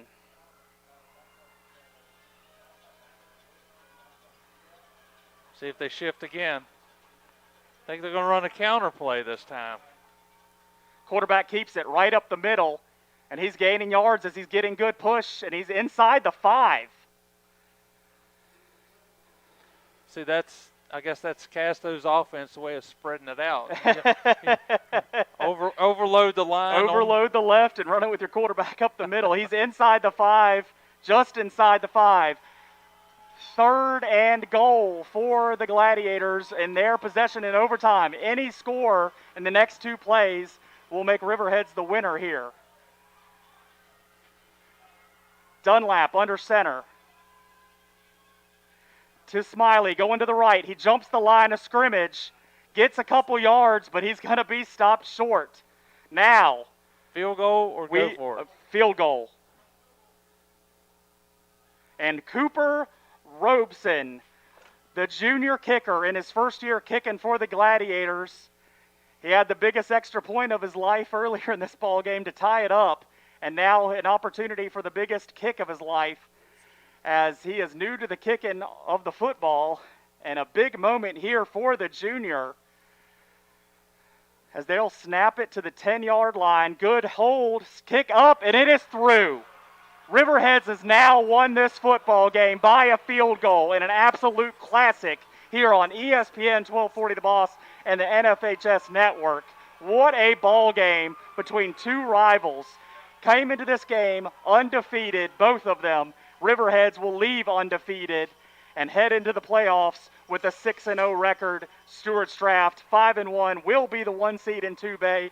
What a ball game between these 2 great football teams. Spectacular game. We talked about it all night. We've been talking about this game for weeks. Months. It did not disappoint. It did not disappoint. And you hate to see anybody lose a game like this, but I think Coach Floyd's got to get his guys together and say, hey, we battled the best. Let's be honest. Look what the score was last year, fellas. Look where we are now. It's playoff time. It's over. You're win or lose, it's over. You're going in to the playoffs, and I would not be surprised to see both these teams playing for state championship. Obviously, in their respective divisions. Just tremendous game. I think it would not surprise me at all. I think Stuarts draft is that good. I think they showed that here tonight against a top-level Riverheads team that these 2 teams are fairly even, and we expect them both to make a lot of noise these next 4 weeks in the playoffs. And if they're both playing on May 1st, I think May 1st is that Saturday. May 1st state championship. The springtime state championship game. I would not be surprised. The interesting thing this year, if both these teams are in the state final, they'd each get to host a game. I'm hoping they allow the games to be at different times so people can at least listen or watch, or those of them that can go to the games can all go. But I would not be surprised to see them playing for 4 more weeks, the both of them, especially after the runs they're coming off of in the last football season. But what a game here tonight. We can look ahead for the next 4 weeks But an epic football game. 1 touchdown in the first half. It was by Stuarts draft. 1 touchdown in the second half. It was by Riverheads. And then overtime comes down to a field goal kick. It's just an amazingly tight football game where each team had their opportunity. Each team had major stops, but it just comes out with Riverheads on top. And I'll say this, people can talk about Appomattox and all these other teams with their great teams, their great offenses. That defense will stop anybody. The 2 defensive we saw tonight are 2 of the best I've ever seen. I mean, I've seen a lot of football. Yeah. But I'm telling you right now, the defensive efforts by both these squads was tremendous, and coaching staffs did a great job. The kids did a great job. Great football game. Yeah, absolute epic football game here in Greenville. let's go away for just a minute here and get a couple ads in, and then we'll be here to break it down more, try to get some out-of-town scores, and we're hoping for a post-game interview with Coach Casto. We'll be back here on ESPN 1240 The Boss.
Back here online as Riverheads took down Stuarts Draft in overtime in an epic ball game. Stick with us here as the video feeds continue to roll. We're going to hope for an interview here with Coach Casto, and we're going to break down some other games in the area, some other scores. But stick with us online here as we'll be back on air here shortly.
Back here at Riverheads after just an epic of a football game between these rivals, separated by a stretch of Route 340. You said the Battle of South River. Yep. It was for, bragging rights at the Dairy Queen is one way to look at it. And just a great game at so many huge coaching decisions in this football game. As you even look back to the first half of, do we go for it or do we punt? And just it seemed like both coaches really made the right decisions at the right times, and it didn't come down to a coaching mistake. You do wonder when Stuarts Draft went for it on 4th and goal in overtime and didn't get it. But if they don't have confidence in a kicker there, then you can't do that. Or if you just think our better chance is to run it in here than to kick it, then that's what you do. So I'm actually not going to question that. But it's an advantage for Riverheads when they get 4th and goal. They bring their kicker out and they're able to put points on the board. I mean, whoever gets the ball last, it has an advantage. Yes, initially. you know what you have to type. I think Coach Floyd's thinking we need to score. I want to score a touchdown. I don't think it's anything about confidence in the kicker.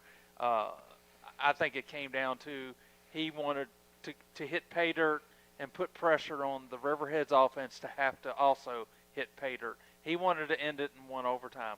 I appreciate that. Hey, and I can tell you what, I have seen a lot of high school football in my day, but this is definitely one of the top 10 games I've ever seen. Absolutely huge game, and we're about to talk to a coach that often makes that same decision there. I mean, I played for Coach Casto way back in the 2002 season. the season ended on a go for 2 for the win situation. And I was in the radio booth at that And many game. other seasons of Riverheads have involved those opportunities of go for 2 and the win. And Riverheads actually come up short on a lot of those. So they didn't face that exact situation tonight. They were able to put a kicker on the field and score a field goal for the win. But I respect Coach Floyd's decision to keep his offense out there and go for the win. And they came up short, but a valiant effort all night in a game that was so evenly matched throughout in so many different ways, but just an absolute great football game here by both participants. Well, like we said, it was a slobber knocker. I mean, it was just all out football, both sides giving everything they have. You feel for the draft kids. You know how bad they wanted to win, but Yes. the kids on this side of the field, Riverheads, obviously wanted to win this game. And but both teams wanted to win, and Riverheads comes out on top. It was a heck of a matchup. Somebody had to lose, but yep. it was, like I said, I've seen a lot of football. Great game. So we will welcome Coach Casto up here to the press box as he's going to take a minute here. I think he's looking for some water. I don't know if we have any to offer him, but he's had to say a lot tonight. He had to call a lot of plays out there in this running game of running up and down the field was their intent, but they got stopped, and there was a lot of third downs and stressful downs that Riverheads had to get just enough yards first down, and they did that. And Zach Smiley wasn't getting those chunks of yards that we're seeing Zach Smiley getting, but when it came down to it at the end of the game, he got enough when he needed it. Well, the determination was there, and Cash broke the big run. Oh, that was a huge run. Huge run. Let's see if Coach Casto is ready for us after he's coached a heck of a football game here in Greenville. As he puts on the headset, Coach, I want to congratulate you on the victory, but I want to talk about your kicker first. You don't call on a kicker often for field goals. I think that was his second field goal attempt of the year. That's the first field goal he has made this season. It's a game winner to secure an undefeated season, and I know a lot of blocking was there, but for him to come in there in a big moment and put that kick through, what a play. Yeah, I told him in the huddle afterwards, I said, that's what we pay you for. He comes over here and he kicks and does his thing, and I told him when he signed up to do this, and Cooper's a great kid, and I told him, there may be a situation where you're going to be a hero or a goat. Sometimes you're the hero and sometimes you're not. That's the nature of being a kicker, and you have to be able to accept that responsibility and that role on our team. And, he trotted out there and kicked it through the uprights, and, as they say, the rest is history. So his first field goal of the make, it was a make there for the overtime there. Let's talk about some of your other players tonight. Zach Smiley is usually someone we talk about first when you come in here, and Stuarts draft did a great job at gobbling him up all night. Talk about what you were able to do to finally get him going and the success of some of your other backs.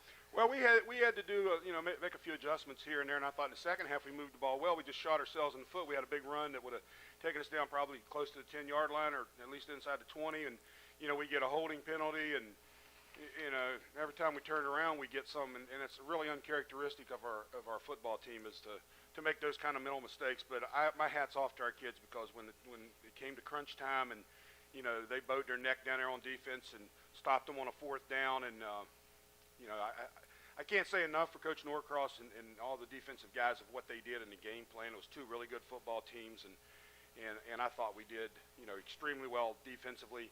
And Stuarts draft is a good football team, and they they bottled us up. We had some situations and some things, and the number 16 was a heck of a football player, and Yes. we had everything blocked, and we had holes you could run a truck through, and he catches us from the backside, and we had to make some adjustments to try to account for him. We knew he was a good football player. We just didn't know he was as quick as what he was, and again, the bottom line for our kids is, it wasn't our Super Bowl. This is the last game of the season. Our kids were excited because they laid it on the line, and I'm proud of what we did. And that's playoff time.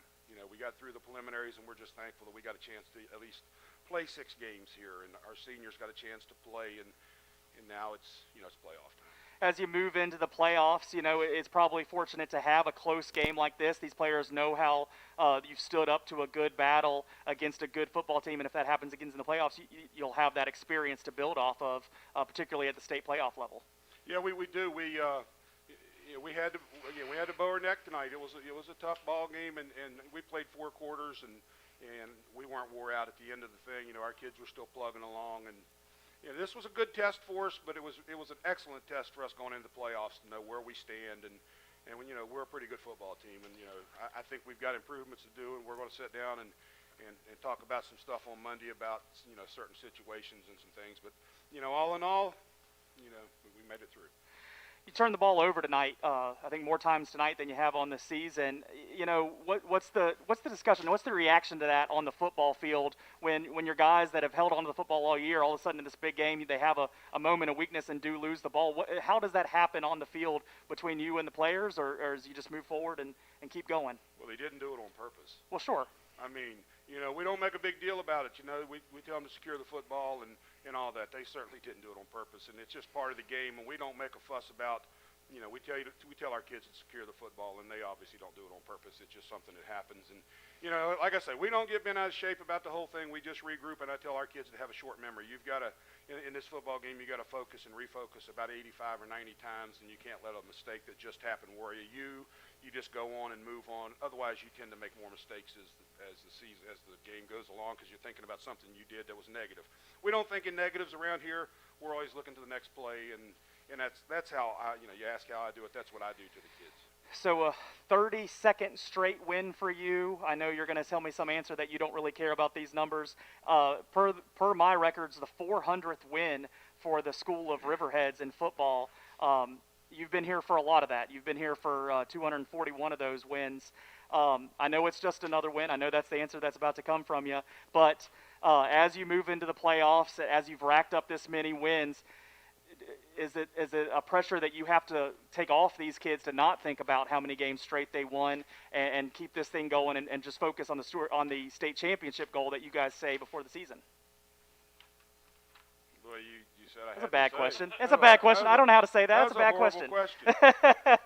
I don't think about it. How's that? And our kids don't talk about it, and we don't. It's not part of what we do. That 30 whatever wins are is not a pressure on us of any kind. We try to get better every day, and I know that all sounds cliche and all that. When you told me that's how many wins we had in a row, I just found that out. I didn't have any. I mean, I have an idea of how many we have, but I don't sit around and think about that stuff. We're not like that. I mean, I'm not like that. I don't think about numbers like that. Our football team is just trying to get better every week, and I'm not a pontificator. I don't sit around and ponder all these great things and changing the world. So, per my pontificating, I believe you're going to see Alta Vista or William Campbell. Depends on the outcome of that football game. Teams that you are familiar with in the playoffs. What's just your initial thoughts moving into the playoffs and into the Region B semifinal here? We'll figure it out. I think they play tomorrow. I'm not sure if they play tonight or tomorrow. We'll play the loser of the William Campbell and Alta Vista game. I really truly don't know anything about them. I haven't seen them this year. So I'll worry about them when we find out who we play, and we'll go to work on Monday and we'll prepare, and our kids hopefully will heal up, and we got through this thing hopefully without anybody getting banged up, and we'll play whoever's next on the docket. We'll play them. Well, congratulations on the victory tonight, the Shenandoah District Championship, another undefeated season, and we look forward to covering you the rest of the way. Thank you, guys. I certainly appreciate it. That was Coach Robert Casto of the Riverheads Gladiators after their victory tonight here against the Stuarts Draft Cougars, as Coach battled through one of my poor questions. I was reacting to his head shaking and knowing what his answer was coming, and I think I just tried to answer it myself. I was cringing. I was cringing. I was too, and I was talking. I guess if I had red flags, I would start waving them. Yeah. But I mean, it is what it is. I mean, I've been around that guy since 1999, and he's not going to change. This program's not going to change.